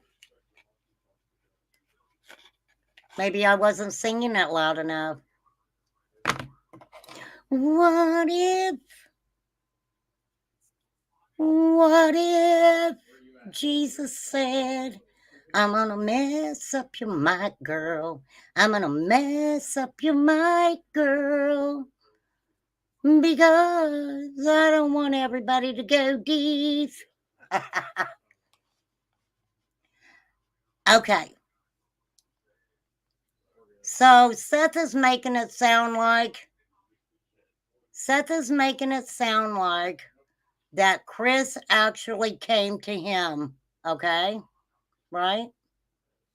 That's what he's making it like. Chris came to him and said, look, we need to get that taken care of. It sounded like I was underwater.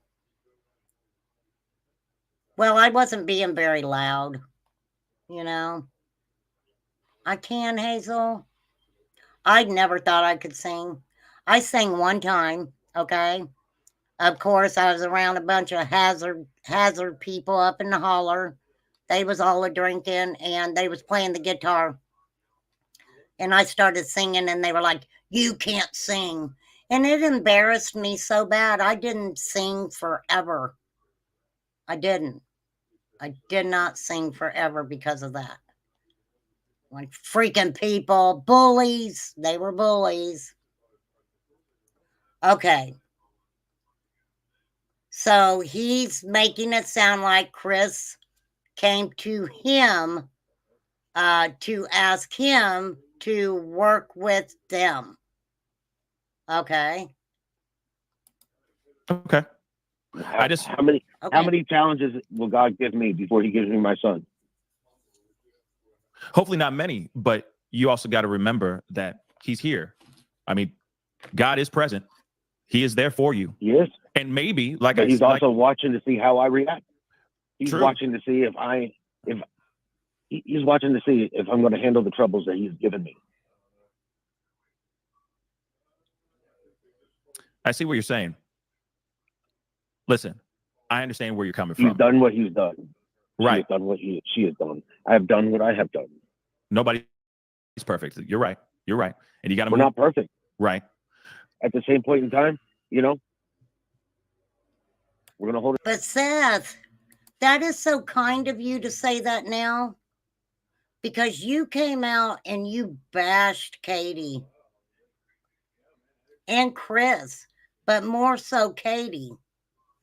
You did, sir. And, you know, you kind of put people in the position where they felt they needed to take sides. That's my opinion. I'm sticking to it. That's right. God is watching you try to shame your missing child by putting out his private stuff. Another vigil in 2 weeks. Are they going to be there? Right now I'm working. That's the thing. I think the right problem now, is, Seth, can I just say something really quick? Hopefully going to be yeah, go ahead. Okay. I think what the general consensus is how they have been moving around here lately. It's their actions that are speaking way louder than their words. And let's not forget the words that have been said, that have been back and forth, that have been, you know, they've been caught in not telling the full truths. There's been contradictions, so on and so forth. But most importantly, it's been the actions of their actions speaking way louder than their words. So I can see why people are you know, feeling, I understand that 100%. feeling a little bit some type of way about this. Okay. I understand that. Let me tell you guys something, and this is the way I feel about it.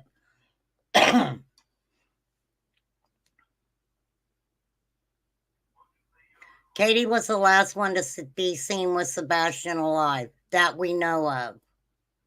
Okay.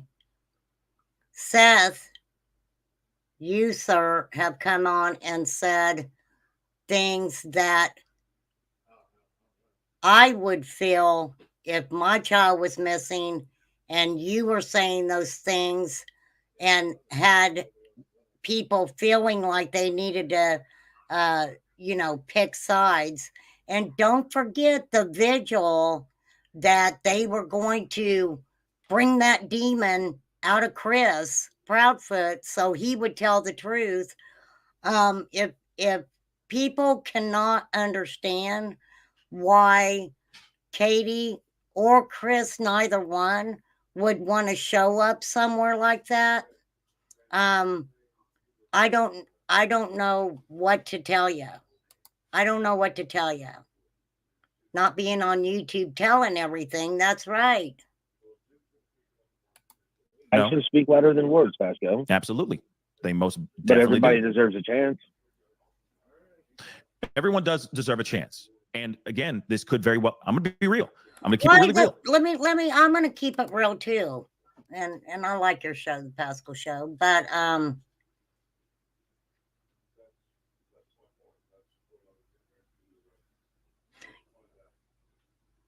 I have a question.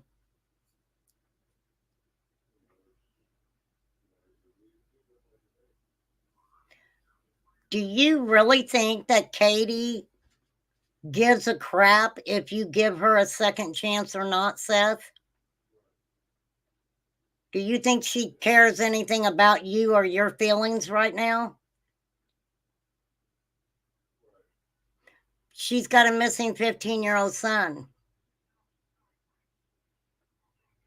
And I can't say if she's guilty of anything, but I can tell you what, if she, I think you're all guilty of something, but, I'm sure as Sebastian's mother, having something to do with it or not, there's some feelings there, maybe of guilt that, that if he did walk out of the house, I'm sure there's guilt there on what could I have done to make things better for him? Because most of what I hear about the not being so nice to Sebastian comes from you, sir, and Chris Proudfoot. Don't forget what Reverend Donna Serafina said that Seth told her, right? Said that Katie was a drinker. Said all kinds of things from the very beginning. So,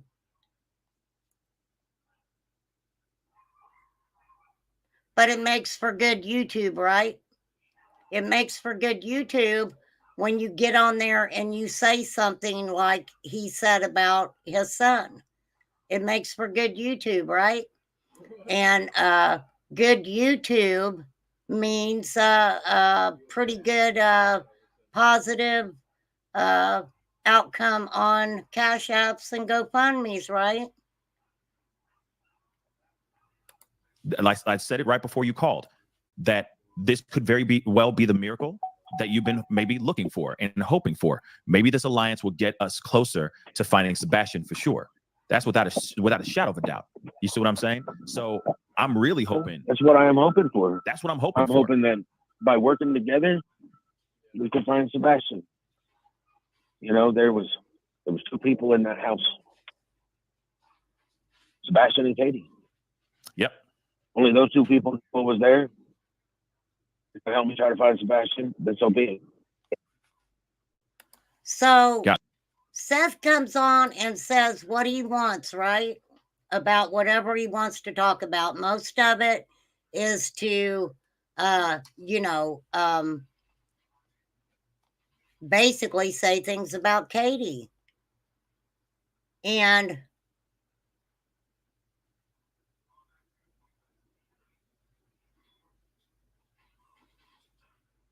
are you thinking that possibly if you can talk to Katie that she's gonna tell you something that is gonna help you find Sebastian?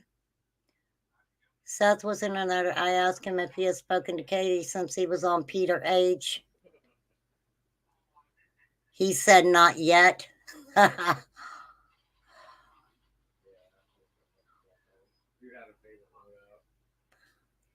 He said not yet, but he's going to ask Chris if Katie can answer the phone next time. Hazel, I can almost guarantee you Katie does not want to talk to Seth, in my opinion. When he came on and said about Sebastian being harmed when he was younger and that it was Katie's fault, it was on her watch, and that the child was this age, Katie finally come out and said, no, I'm not going to let you say these things that are not true. Not all of it, anyway. Not the whole story. And Seth knew that, right? So Seth knew if he could say things about Sebastian that Katie would respond, because Katie ain't talking to him, right? So he I think he honestly thought that there would be a conversation about that stuff, and Katie's not having it, in my opinion, for real. So be it. I got you, man. I want my son back. And of all things, we get judged when we're no longer here.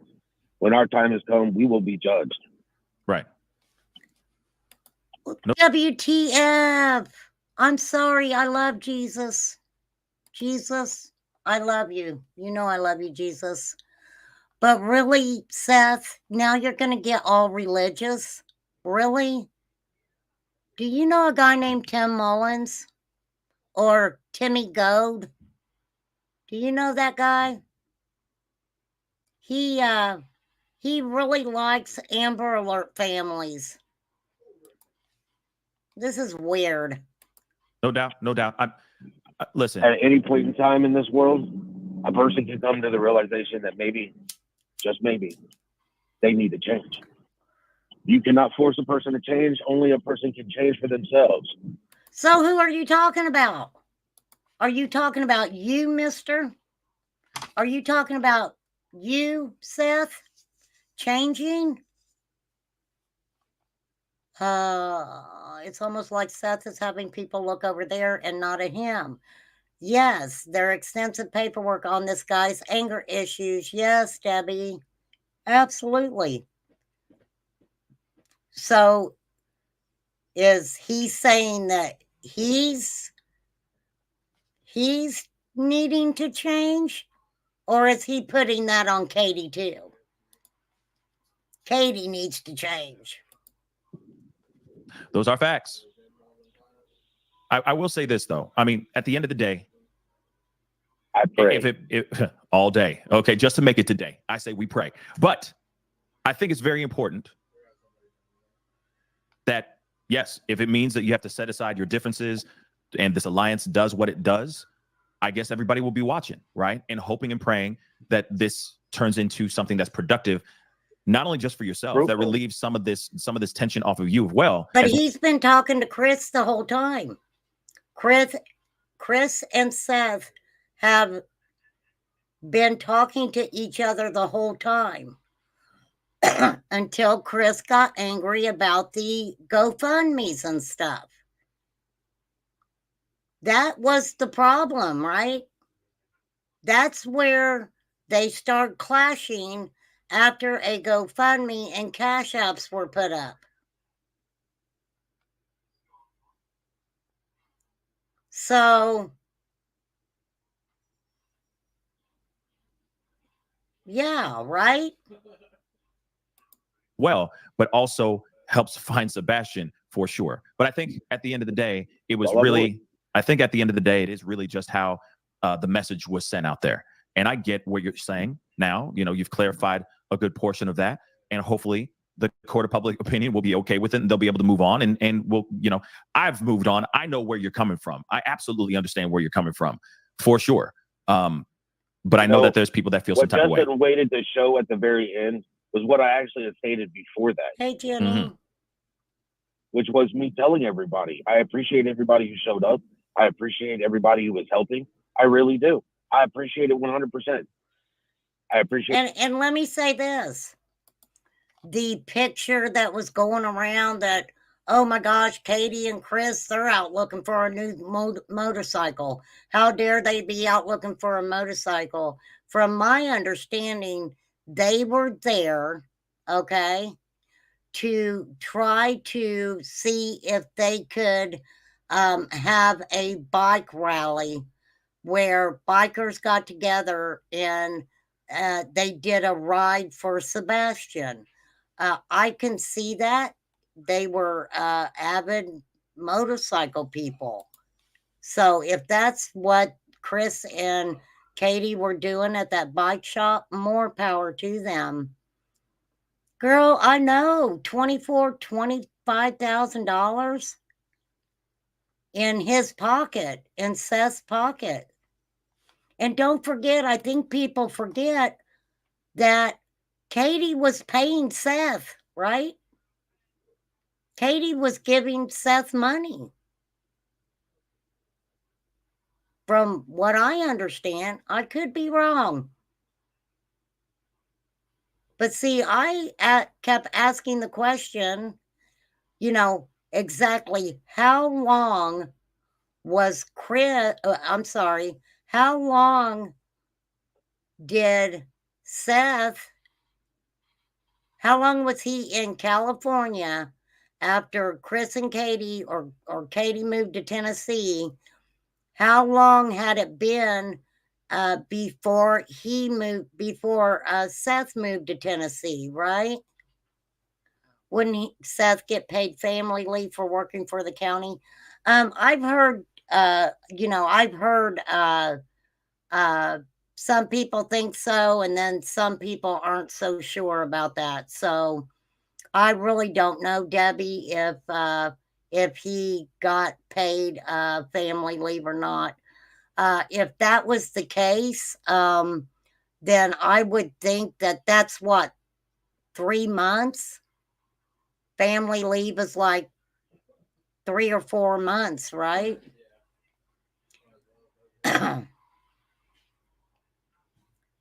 I think he left and the wrong person was waiting on him or found him. And don't forget, we really do not know the extent of Sebastian being on social media. Even Seth said that, there were times people were getting a hold of him and saying, hey, Sebastian's on social media. And he would say, yeah, I know, I'm right here. I have a feeling that Sebastian was on social media. Can be 3 to 6 months, depending on why you take it. They were not buying a bike, Katie, and from my understanding, they were there to try to organize, some bikers to do like a bike run for Sebastian. And there's nothing wrong with that. I appreciate all who are helping me. I appreciate all who are going to help me. I appreciate everybody who's working to bring Sebastian back to me. Yeah. Because that's the goal. But if you're not going to be on Team Sebastian, kick rocks. As my PR person said, I need to stop cussing. Or as she said, stop using such colorful language. Right. Wait. Who is your PR person, Seth? Oh my gosh. Oh.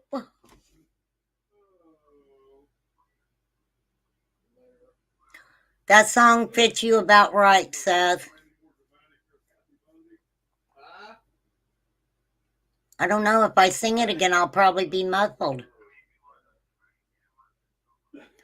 All of this drinking and smoking is hopeless, but feels like it's all that I need. Yeah, a PR person. Come on, Seth, really? Tells me I need to stop using such colorful language. Yeah, it must be Miss Mullins. So even if they was buying a bike, why does it matter? Maybe they need a release from being stalked and worrying where Sebastian is. They didn't ask social media for the money. Absolutely, Flies. Absolutely. Katie and Seth don't have a PR team, do they? Wow. So you have your own PR person. Do you pay her too? Does she get paid out of all the money? You know. Oh yeah, the PIs. Absolutely, Jenny. I wondered about that. Are the PIs pro bono? I don't know. Yeah, enter Tim Mullins from media to PR. I heard it was hired private investigator who told him to get off social media. Yeah, they told him that before he went on his allegedly went on his tirade, right? Yeah. Well, that's really part of me. So, as she has asked me to, people can kick rocks if you're not on Team Sebastian. You're either part of the solution or you're the problem. I get what you're saying, man. I do. I think that there are people, and there's going to be people that are going to feel some type of way, and they're going to have to, process this and move forward from this point on. I think what is more important than ever is how the Proudfoots operate from this point on. Because you got to remember, it's been almost 2 months since he's been gone. And the thing is, though, we have not seen one moment of them lifting a finger. So I think that people are feeling upset and surprised because but we haven't seen it. We haven't seen it. But yet we kind of hear in the background that law enforcement is communicating with Katie and Chris from what Seth says, right? So just because we're not physically seeing them out walking up and down the road and handing out flyers doesn't mean, in my opinion, that they are not doing something. Because Seth complained. Law enforcement gave Chris Proudfoot a ride that morning.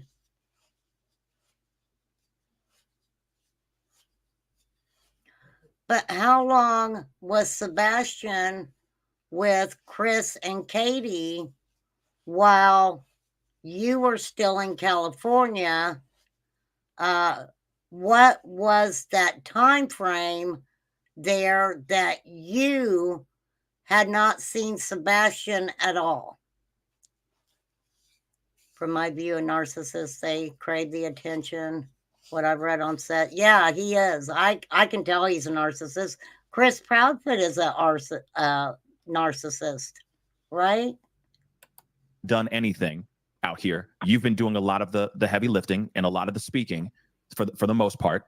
And I think a lot of people are feeling like, okay, I've got a lot of great volunteers, but I feel like not to interrupt, but yeah, but I've got a lot of great volunteers that have been doing a lot of the heavy lifting. Absolutely. But you are also spearheading this entire search, etc. Right? It's you, not the three of you guys. Now, I'm happy because I've even said this on many times before that there should be a united front. You guys should set your differences aside and So Seth is the one who's telling his searchers and things like that where to go look, right? Seth is the one ground guiding these people on where to go look.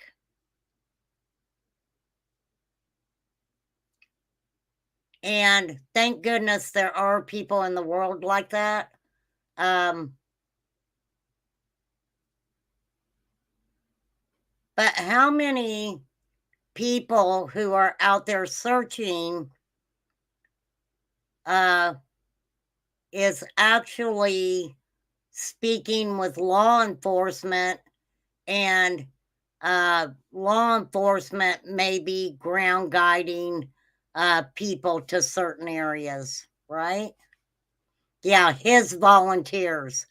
That's what I'm saying. This dude makes him, he tries really hard to make himself look like that in the whole situation. It's like he expects, maybe not so much Chris, but it's like he expects Katie to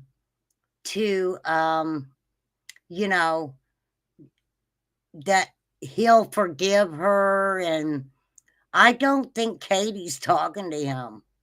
I really don't. Join forces and be done with this. But that should have happened. This is what I think I feel like this is what the court of public opinion feels, that this should have happened a long ass time ago. And now suddenly they want to join forces. So I can see some people suddenly they want to they want to do it. How do we know that's true? How do we know that he didn't give Chris a call and tell Chris, hey, can I talk to you? I'm out here at such and such place. Can we have a conversation? It's like he, not saying that it's true, but it's like, I don't even know how to describe it. It's like he's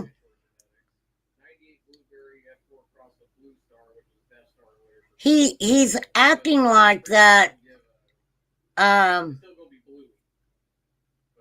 Chris and Katie should be kissing his ass right now or something. I don't know. It's hard to explain it, but yeah.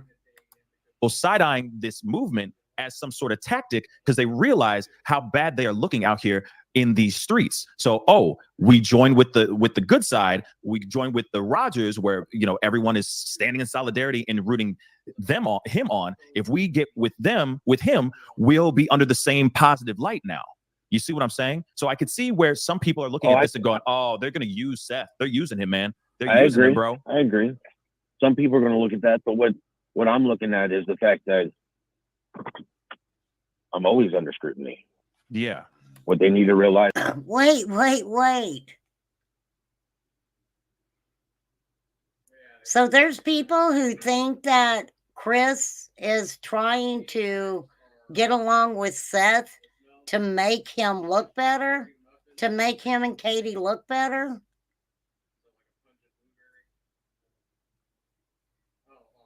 Does anybody else see it in a way like I do, that possibly, Chris was letting Seth know that Katie's like, that the nonsense needs to stop.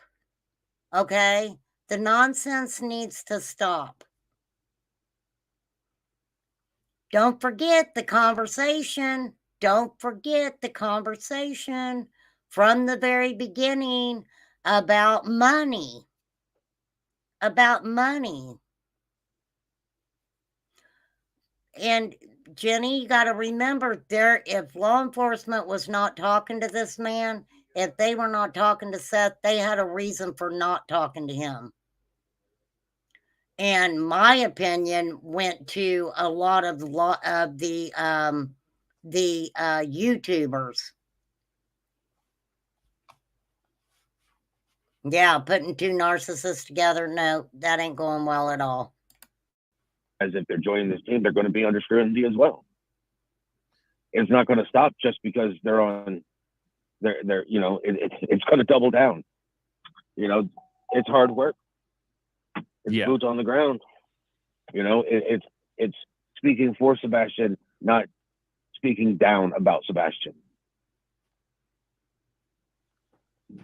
And if they don't realize that, that's on them. Right. Wait. Why did I even play this interview? I have not heard Chris or Katie, and y'all can tell me if I'm wrong.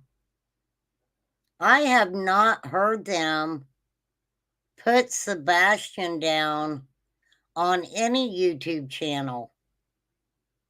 I've not heard them, and I said this before without sounding redundant, but when they were talking about the way that Sebastian danced, you know, it, to me, that was a good memory that they remembered.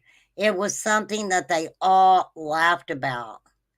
When has he not spoken down about Sebastian? Yeah. Yep. Yep. I'm about done with it too, because it's nonsense, Lips. I've been on here I mean, 2.5 hours. I'm not defending them at all. Yeah. But I am willing to let somebody come in and show their worth. Period. Okay. What? Oh my God. So they need to come and show you that they're worthy. They need to come and show you, Seth, that they're worthy.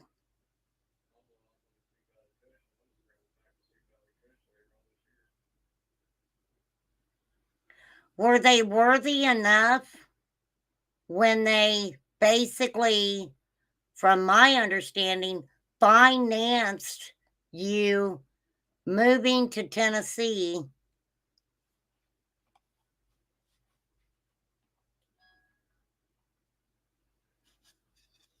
What did I call you? What do you mean, Linda? What did I call you, Linda? Well, Seth, listen, and I just want my son found. I'm hoping, I really do hope that this alliance, this new joining of forces, I pray and I hope that this does nothing but give you exactly what you need to get to Sebastian. Period. Point blank. I just want to say that really quick, because at the end of the day, it doesn't matter what I think. It doesn't matter what the people out here in these streets think. It's about what you guys do out there in these streets. So I think about what we do. Exactly. So I think what's going to happen is we're just going to sit back and we just got to see how the Proudfoots operate with Mr. Seth Rogers. That's what I think.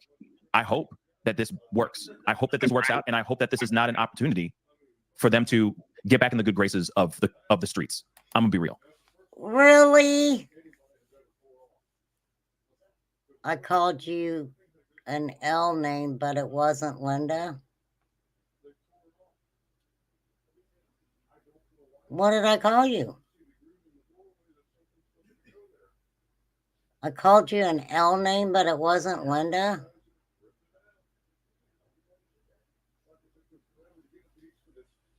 Well, I'm lost. I am lost. Look, I hope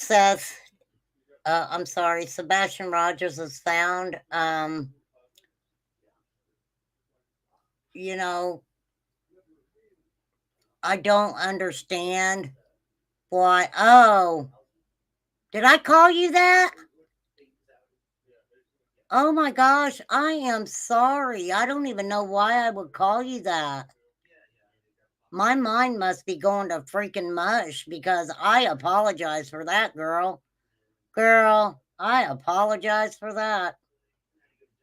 Please forgive me for that.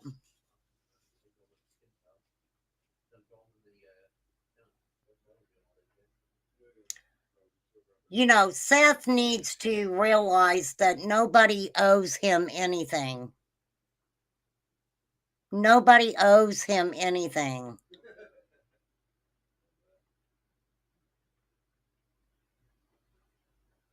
Seth's own words, the last time he saw Sebastian was 6 weeks before he went missing.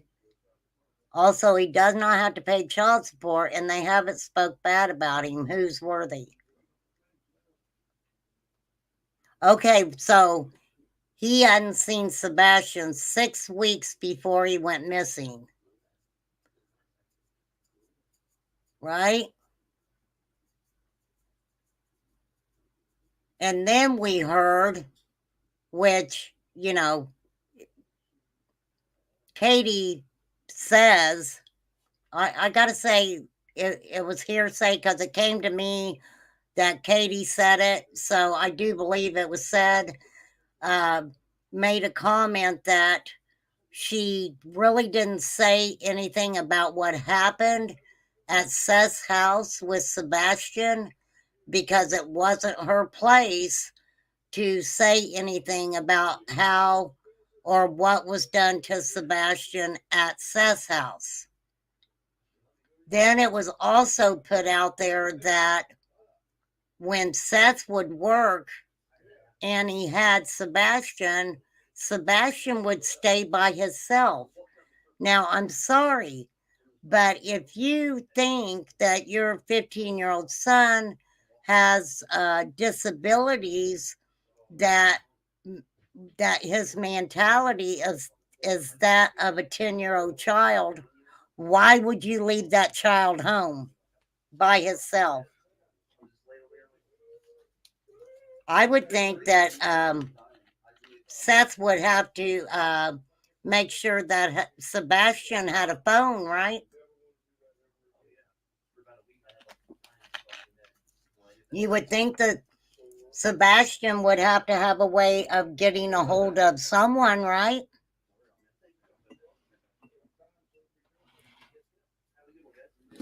And that is weird. So he hadn't seen him for like 6 weeks or so.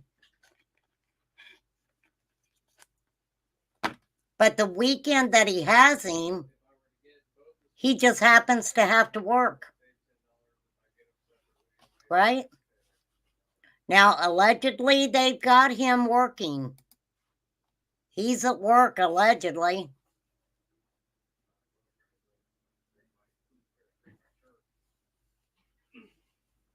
You were Linda, Debbie. For real.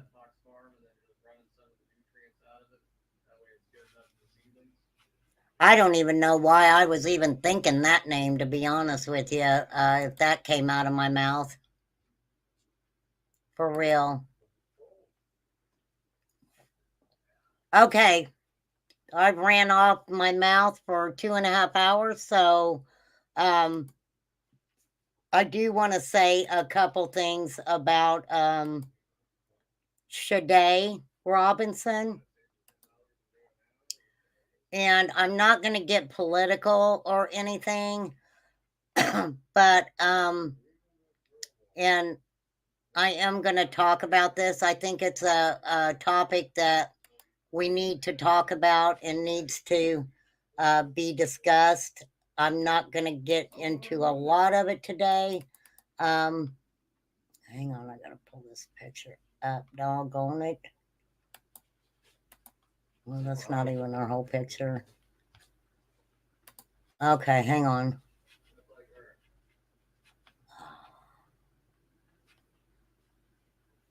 Oh, wait. I'm not gonna, let me get into this.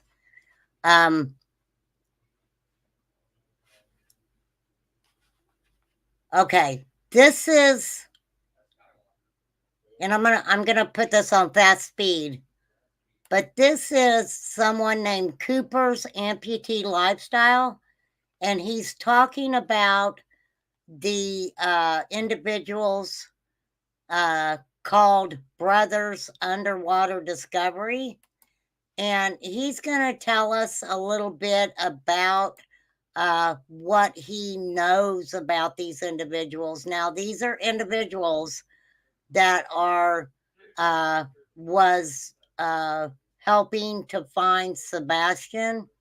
So I'm going to play this. Of course, I'm going to make it go a little faster. If it's too fast, y'all just let me know. Okay. Like I said, Brothers Underwater Recovery, Cooper's Amputee Lifestyle is talking about them and giving everyone a little information on what he knows, right? Information. For those of you that know me, my name is Cooper, and I've been involved in search and rescue, search and recovery for over 18 years now. I began when I was 16 years old, long before YouTube or social media was prevalent. I'm an amputee. Over 14 years ago, I lost my leg. I had to relearn how to walk again. Then I had to learn how to scuba dive. I now to this day have over 900 log dives. I have many certifications as well as underwater investigation, and I'm currently a dive master. I have been involved in a member of the SAR dive team that falls directly under emergency management and their local sheriff's office for over 12 years now. I'm currently serving as a vice president aside as being the role of a SAR diver. I've also have 7 years in the fire service, paid and volunteer. I have a lifelong passion to serve my community with the skills and experiences I've acquired, and I'm honored and proud to be able to provide families in crisis support and hopeful answers. Recent events involving an individual or team have developed around the searching of missing loved ones, and I'm frustrated. I'm sharing my opinions and frustrations around this dive team, or rather content creator. The purpose of creating this video is not to stir up drama, to profit or grow off other channels. I want you to know more than just what you're observing on a platform from one source. There's always going to be more information than what an individual or team wants you to see while hiding the truth. The information I'm sharing with you in this video is firsthand accounts and meant to provide an additional visibility in order for you to make informed decisions on the support you provide. I want to recognize the platforms like YouTube and other social media sources that have made it easy to help spread awareness on missing persons as well as being the voice of their family members. Because of YouTube, I met and worked with some amazing people and divers and have gained some new skills and experiences. He's kind of telling us about himself, and that's okay. That's okay. I'm going to let Cooper tell us about himself. One of my good friends, Sam, who I met long before he joined AWP, encouraged me to start my own channel. Adventures with Purpose. Okay? Adventures with Purpose is the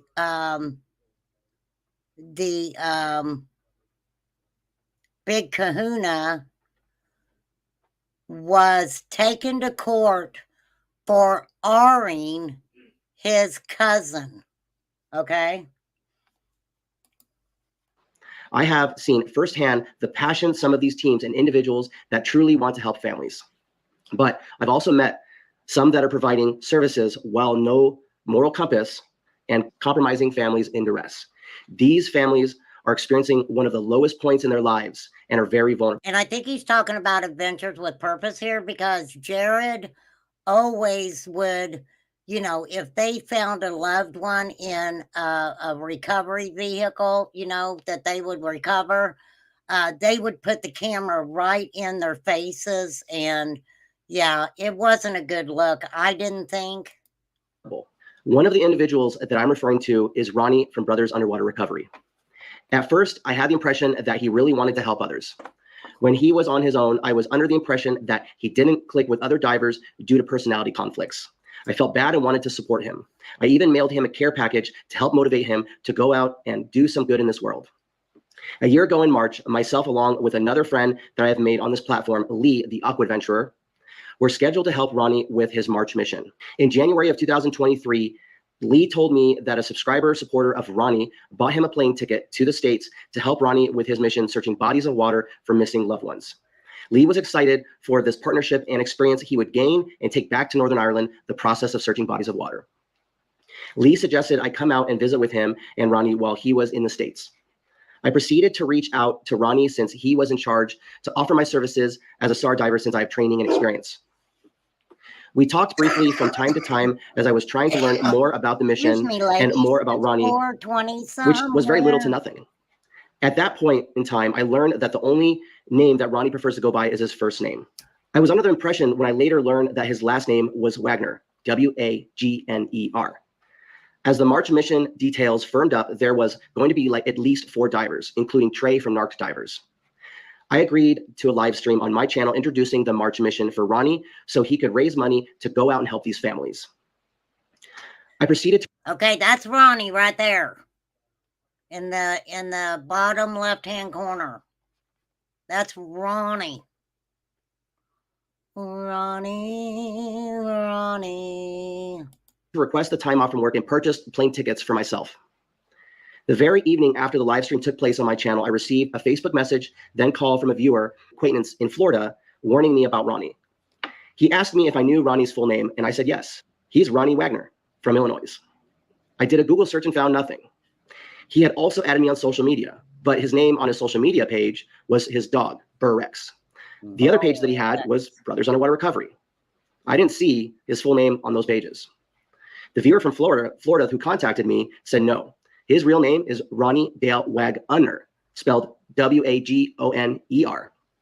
My wife and I started searching right away on Google, and instantly the top post was Ronnie's picture and information. Wow, wow, wow, wow. Wow. So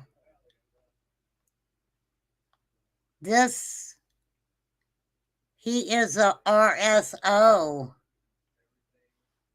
Okay, I'm not going to pull it up myself. I'm going to finish letting Cooper tell us here, but wow. Regarding his criminal past. It turned out that he is a registered sex offender. I instantly felt betrayed and misguided by Ronnie for making me put my name out there to help him with this information that he's been withholding from me. And not only holding it from me, but withholding it from the rest of the volunteers on this mission. It began making sense why he doesn't share his last name with anyone in person, and even a news article recounted that he didn't want to share his last name. He was hiding his past from everyone. I immediately took down the live stream video and contacted Lee that very night and explained why I could no longer go or be associated with Ronnie from Brothers Underwater Recovery. I felt terrible that Lee was stuck going to the mission because a viewer paid for his plane ticket and that I couldn't be there to dive with him and help serve these families. I contacted Ronnie the next day to confront him with the information that was discovered. Ronnie provided additional context and explanations that I won't share. Victim was 15 years of age. Offender was 31. 31. Wow. SC, sexual abuse victim can't consent. That was back in 1979, I think. Yeah. Oh no, that's his birthday.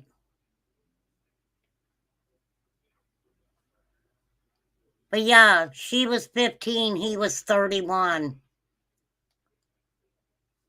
His date of birth's in 79.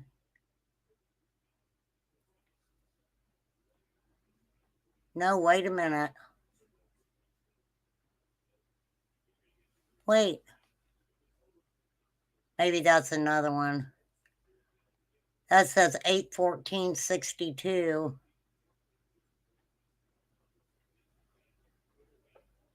Oh, here it is. That must be for somebody totally different, I would think. Wow. Yeah, 4/29/79.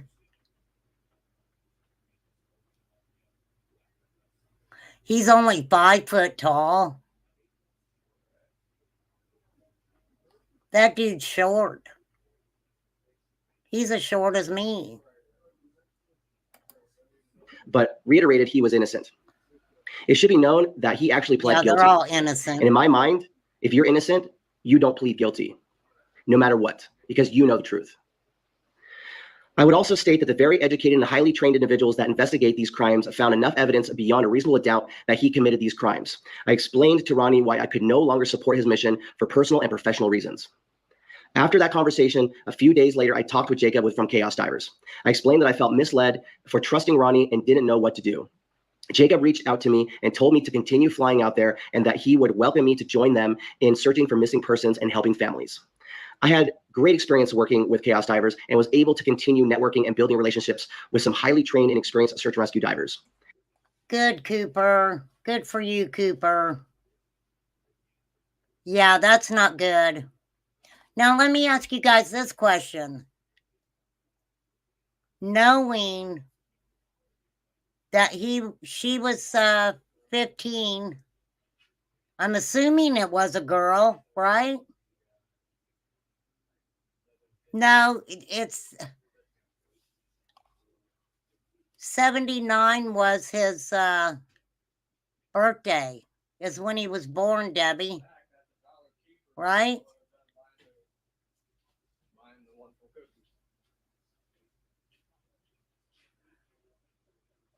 Wait, let me pull it back up. Hold on. I'll pull it back up because he's got all the paperwork right here. We can look at it. Let me find it. Okay, so the victim was 15. He was 31 at the time of the offense. The offense took place. Hold on, let me see if I can make it bigger so I may have to pull it up myself. Nathan Rowland. I don't want to say that name. There's a name on there.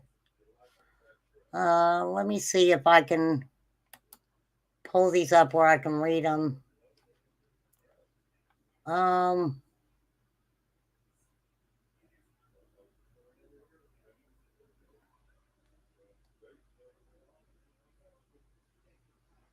Why do they say disposition dismissed? Right here's guilty for sexual abuse, not old enough for consent. That was in 2016.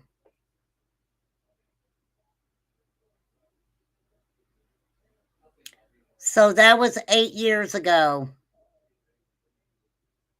2016. And then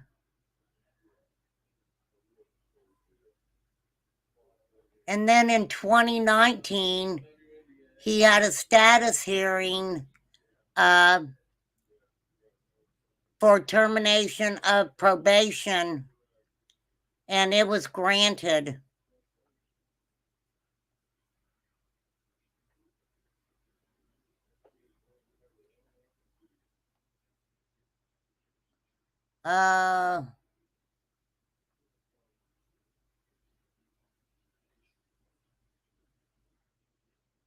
Okay.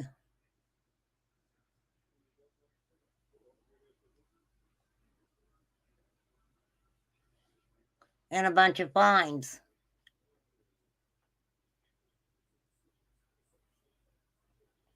Okay. So 2019 is when he pled guilty.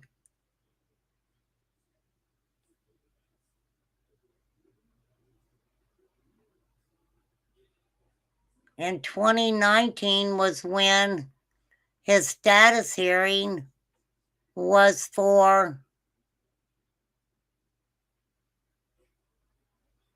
termination of probation.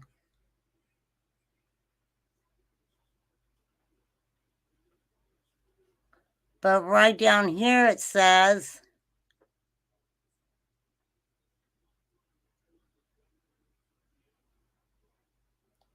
petition charging violation of probation filed, summons issued, probation CS violation set for 2/17/2018.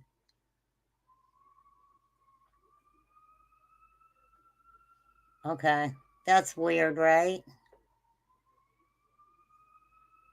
So he had a no plea on all of his charges except for the one charge he pled guilty on. His original type, it was an original, and then 30 months and 180 days in force. Wow. So he did plead guilty. Oh, I'm sorry, you guys. I've got that up there. You probably can't even. I'll let you see a little bit of that. How sad is that, y'all? So do you think because, oh, here we go. A little bit of drama. Let me take the closed caption off here. This post says, here is more proof of the kind of person we were dealing with. This man is a UK veteran who volunteered to come help Ronnie dive and look for a missing girl last year. Money was raised on a GoFundMe to help cater to the needs of, excuse me, his searchers, but was never received by the volunteers. Ronnie pocketed the GoFundMe money, and it was told to me by another man I spoke to yesterday. He was later seen at Walmart purchasing a cell phone and a drone, forcing all of his search team to have to stay uncomfortably in a small one-bedroom motel. He also convinced another lady into paying his internet bill for 6 months. Aside from that lady, another lady who supported him also sent him over $3,000 to fix up his boat. Seems to be an excuse he uses for a lot of donations. Hey, you guys, I need a new pair of shoes. I need a new pair of shoes. I only have 5 minutes. I need a new pair of shoes, size 5. Size 5. I need what's a good pair of shoe? I don't know.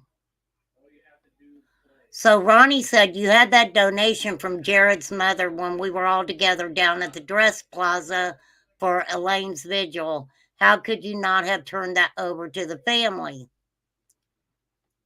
First of all, let me tell you something, you little effing prick. You have no effing clue what you're even talking about, and I put my crap out there. You know what that's cool. I don't give 2 Fs. Just ask me, and for your information, the effing donation was to fix my boat.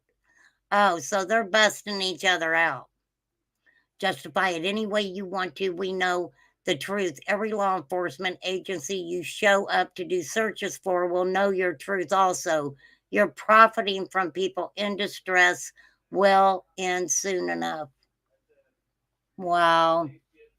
So obviously these guys are not getting along. Okay. I don't know. Wait, let me get them. I don't know who these women are. I don't. Oh my goodness. Uh-oh. They're all telling his business. Oh my goodness. They're all telling. Yeah, Adidas Reebok sketches. You heard of someone doing 27 years? Okay, Kiki. No, they're not spending enough time in jail. Not at all.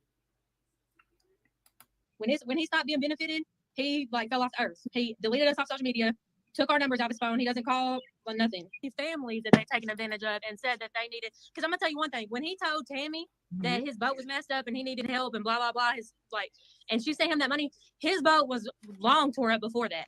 I need to fix my boat, you guys. Help me fix my boat. It's called the RC boat, and it's got a hole in it. And I don't have any oars. So I kind of just need a new boat. And while I'm at it, I'll take a camper too. Oh, no, just a van. I'll be good with a van. That way I could come and see all my people, for real. Lord help us. That's the reason why he didn't go drag the lake for Andy, is because his boat was messed up. So if he was trying to insinuate that he tore his boat up looking for Jared, that's not true. His boat's been tore up. So he conned that lady out of $1,000. And it was, if we're doing dollar for dollar, y'all, it was like a little over $1,100 that she sent Ronnie. $500 was for my aunt and her family. The rest of it was for her son searching in the boat, and Ronnie kept it all, put it right in his pocket. He told Tammy we needed a room and food. And the crazy thing is, before we even left the hospital, he already had Dave on the phone paying for a hotel room for 3 nights. So how are you telling this woman we need a room and you already know we got a room? Crooked as hell. So that's not all of it. Yes. Ronnie, they're just snitching all over you, dude. They are snitching on you. All right, my sweet people. I'm getting my butt off here. I've been on here 3 hours. For 3 hours tour, the weather started getting rough. The tiny ship was lost, but not for I don't remember the song. All right, you guys want me to leave you with a song? Pick a song.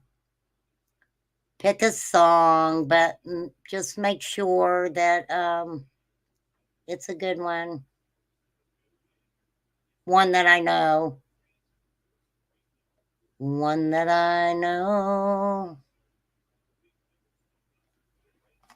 Yes, we're also going to be talking about a case.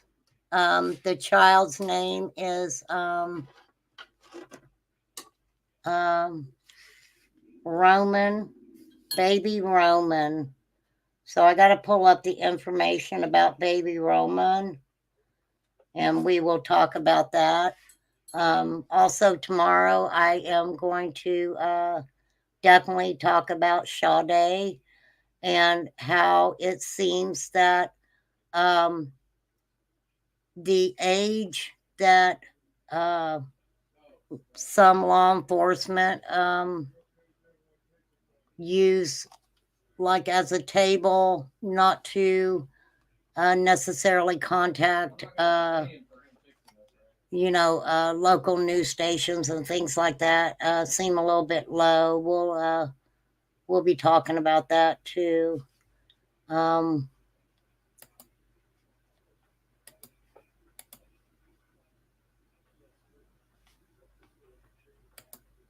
real. For real, for real. It is raining here. It's raining again. Uh-oh. Oh, that's a song, Pink Banjo. Happy trails to you until we meet again. You better get me while I got my voice, y'all, because it's going very quickly. Oh, I know a song.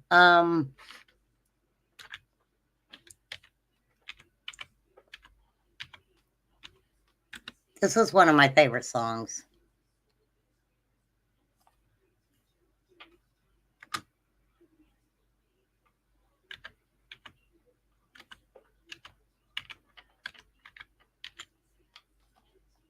Really is.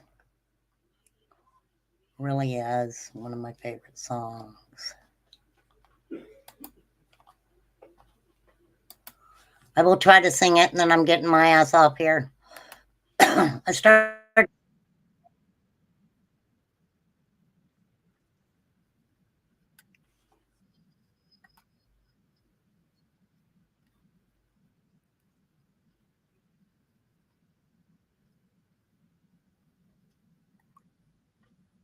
How the hell did I get that?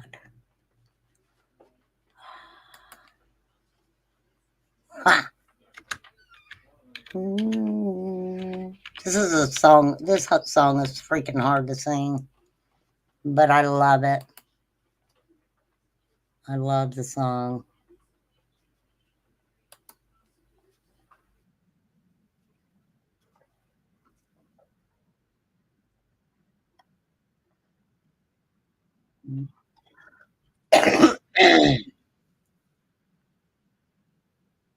Hello, Washington. I will. I can't suddenly. It's hard to breathe.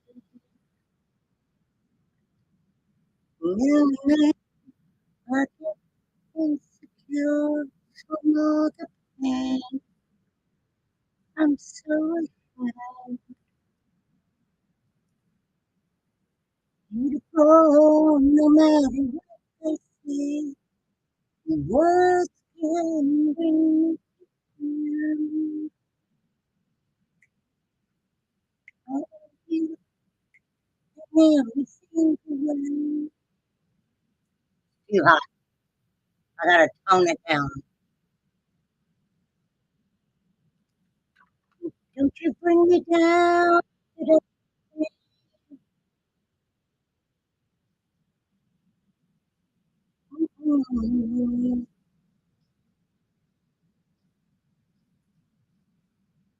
To all your friends, you're delirious, so concerned, and all your time, trying hard to keep that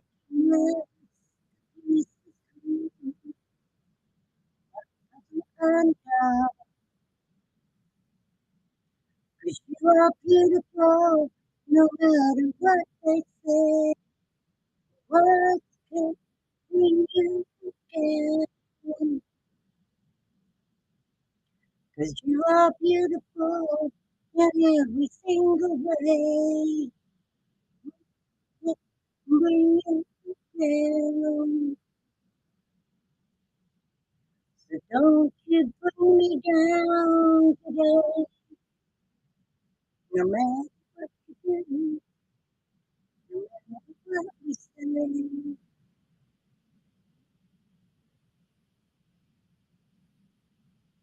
Everywhere we go,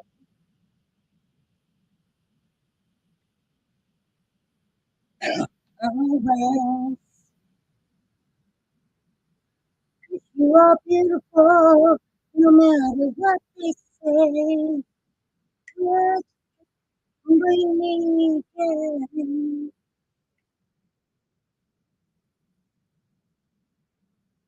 In every single way, bring us down.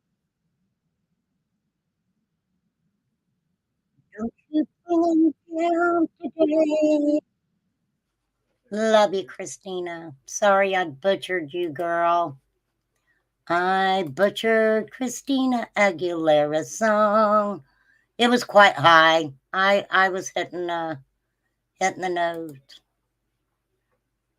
You wanted me to go to rehab. I said no, no, no. I do love that Jelly Roll song, though. That is a really good song. Jelly Roll. Love Jelly Roll. Oh, I made your heart smile. That is so sweet. I do love this. I'll sing Jelly Roll again since my mic went out.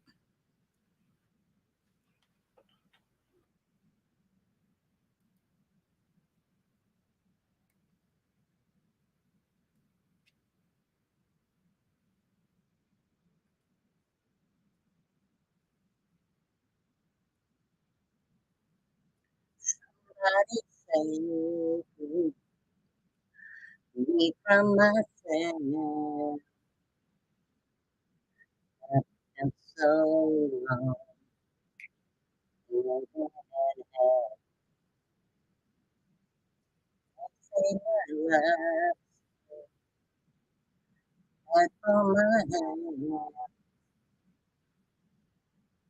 See only thing that seems to all left is broken and spoken is hopeless, but feels like it's all that I do. Something inside of me is broken and it's not doing anything that sets me free.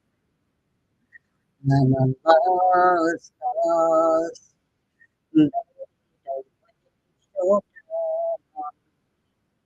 I'm so beyond repair.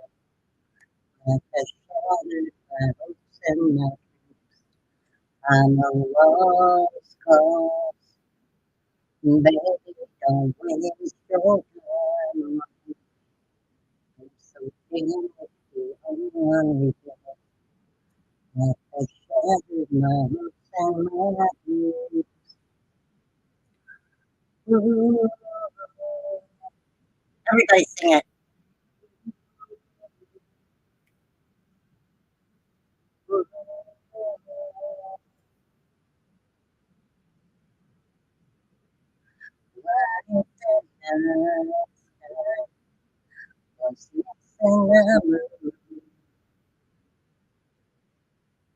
The shooting stars to on all of my sorrow just washing down on me peace I've ever had. All of this good almost left clean is hopeless that feels like it's all that I need. Something inside of me is broken. I hold on to anything that sets me free. I'm a lost cause. Baby, don't waste your time on me. I'm so beyond repair. Like a shattered my hopes and my dreams. I'm a lost cause. Baby, don't waste your time on me. I'm so beyond repair. Like a shattered my hopes and my dreams.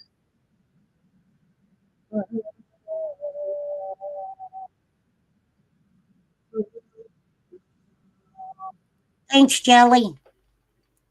Thank you, Jelly Roll. I love that song.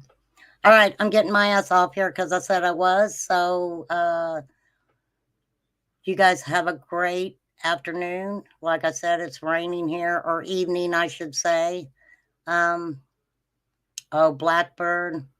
Yeah, that's a good song. I just I would do karaoke sometimes, but I got to download the songs because there's a lag.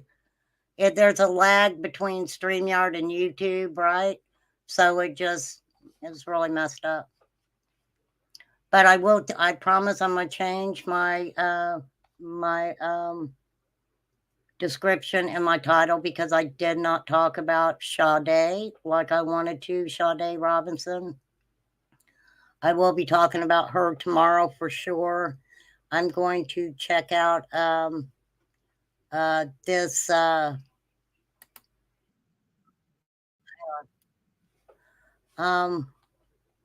I'm going to be checking out an Amber Alert in Washington State, a child abducted / taken by the name Roman Holzar, and he was taken by someone named Elias Holzar.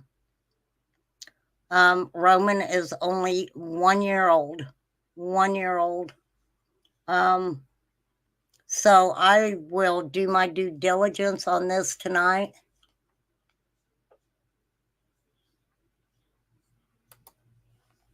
You guys are seeing this, right? For some reason, it told me I had a problem. Let me see. I at least want to show you this picture before I get off here because I want to, when I talk about this young 1 year old, I want to give him my undivided attention. Roman Holzar. The suspect name is Elias Holzar. Roman is 1 year old. Elias is 39 years old. Let's find out what is going on with this young, beautiful child here. And we will be talking about that. And I also with Sade, I want to talk about, and please make sure you guys come over and join me, okay? Because I really want to talk about the importance of, it doesn't matter what color a child is. It doesn't matter a child's age. Where do we consider individuals not being children anymore? That if they leave the home or are brought out of the home, that they they have to meet certain criteria before law enforcement will even talk about them or consider them to be newsworthy. I'll say it shouldn't matter. It shouldn't matter. That whole situation is something really close to my heart. So we're definitely going to be figuring that out and talking about that.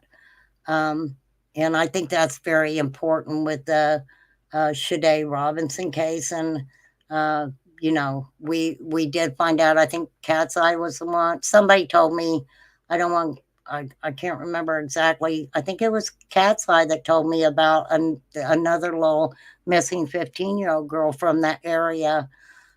So I think it's important that we kind of talk about that area and stuff like that. I think Fly's had relatives maybe from that area.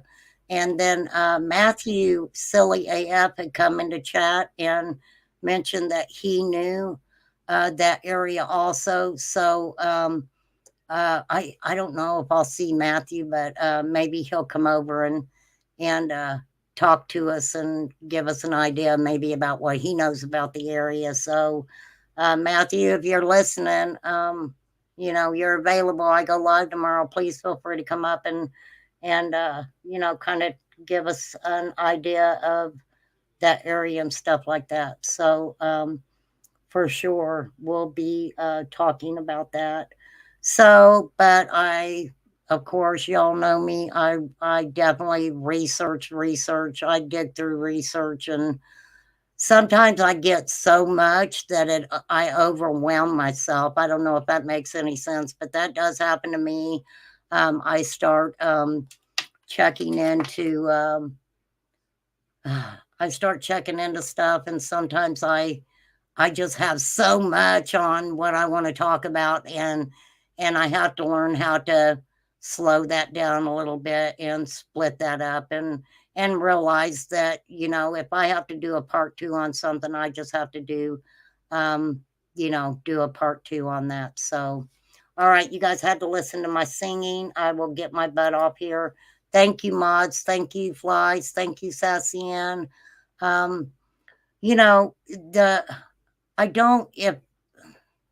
Okay, I'm just going to end it there. So have a great night.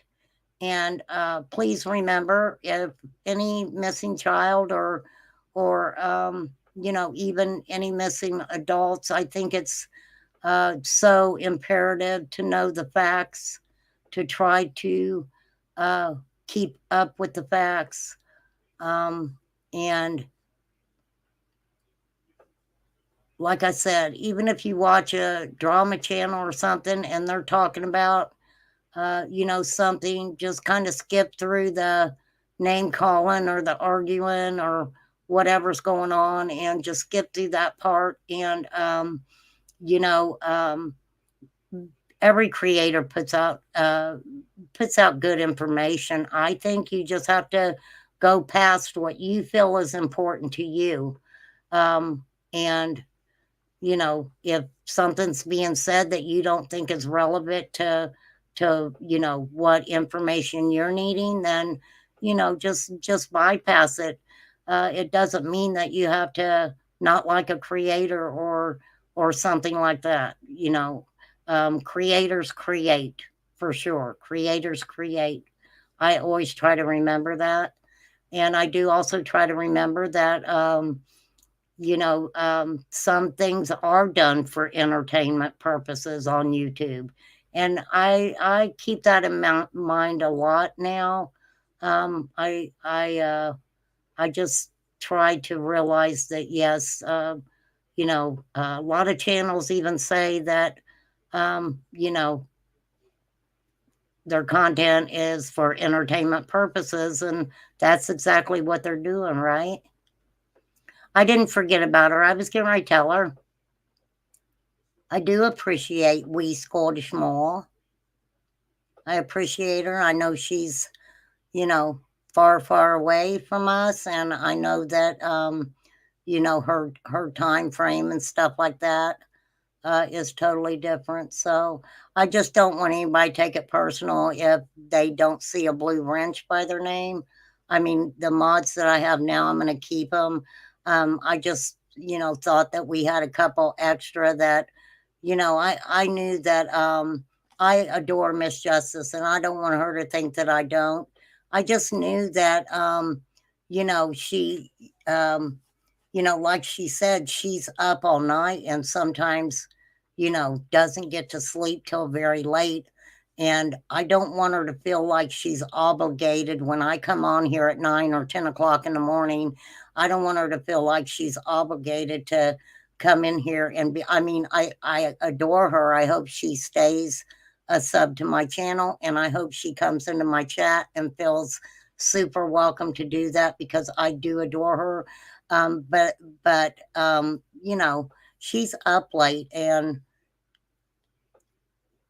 I just feel that way sometimes. If I know somebody, if I know somebody can't be here, and that's okay. I don't have a problem with that. I really don't. But it doesn't mean that I just, that I feel some sort of way about those people, because I really don't.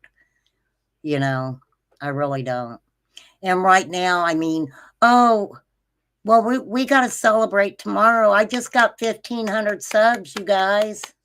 No, not 1,500. 1,050, right?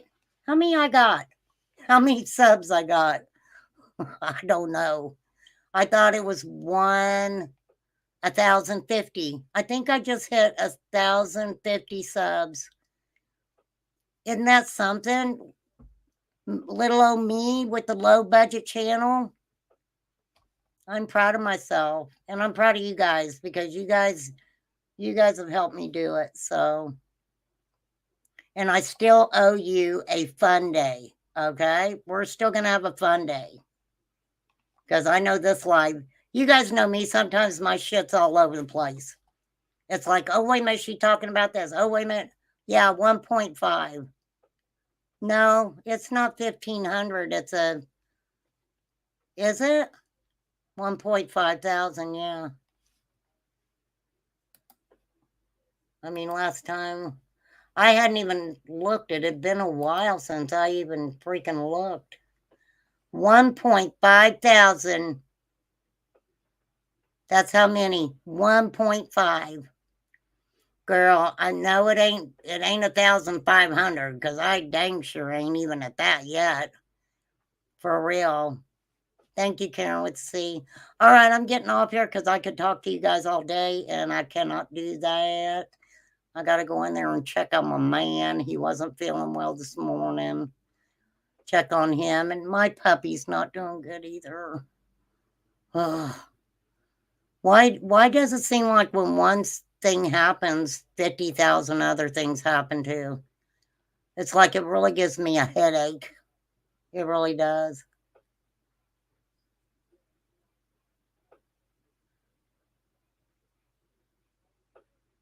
Yep. I would never forget, you guys. I don't. I forget other things you guys got to remind me about, like sharing my screen so you guys can actually hear it. Y'all know when my brain starts to go because it's like, oh my gosh, I just played 10 minutes of that and they're not even hearing it. So, well, thank you guys. Thank you guys so much. So we will, I promise we are going to have a fun night. And, but please keep these babies' names out there.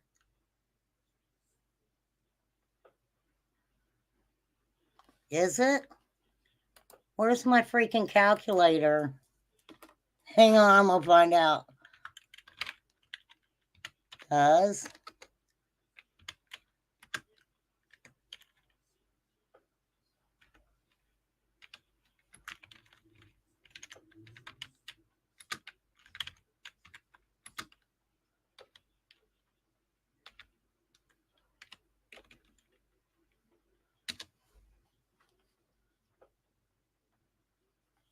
oh yeah. I guess it is. I guess it is 1,500. See, I don't even give myself credit. I was like, no, it's 1.005.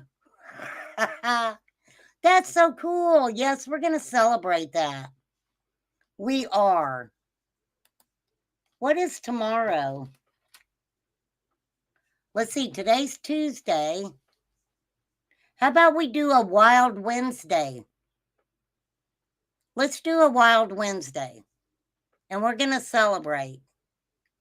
Celebrate good times. Come on. Heck yeah. Thank you guys so much. That means a whole lot to me. It really does. I'll even dress up for you.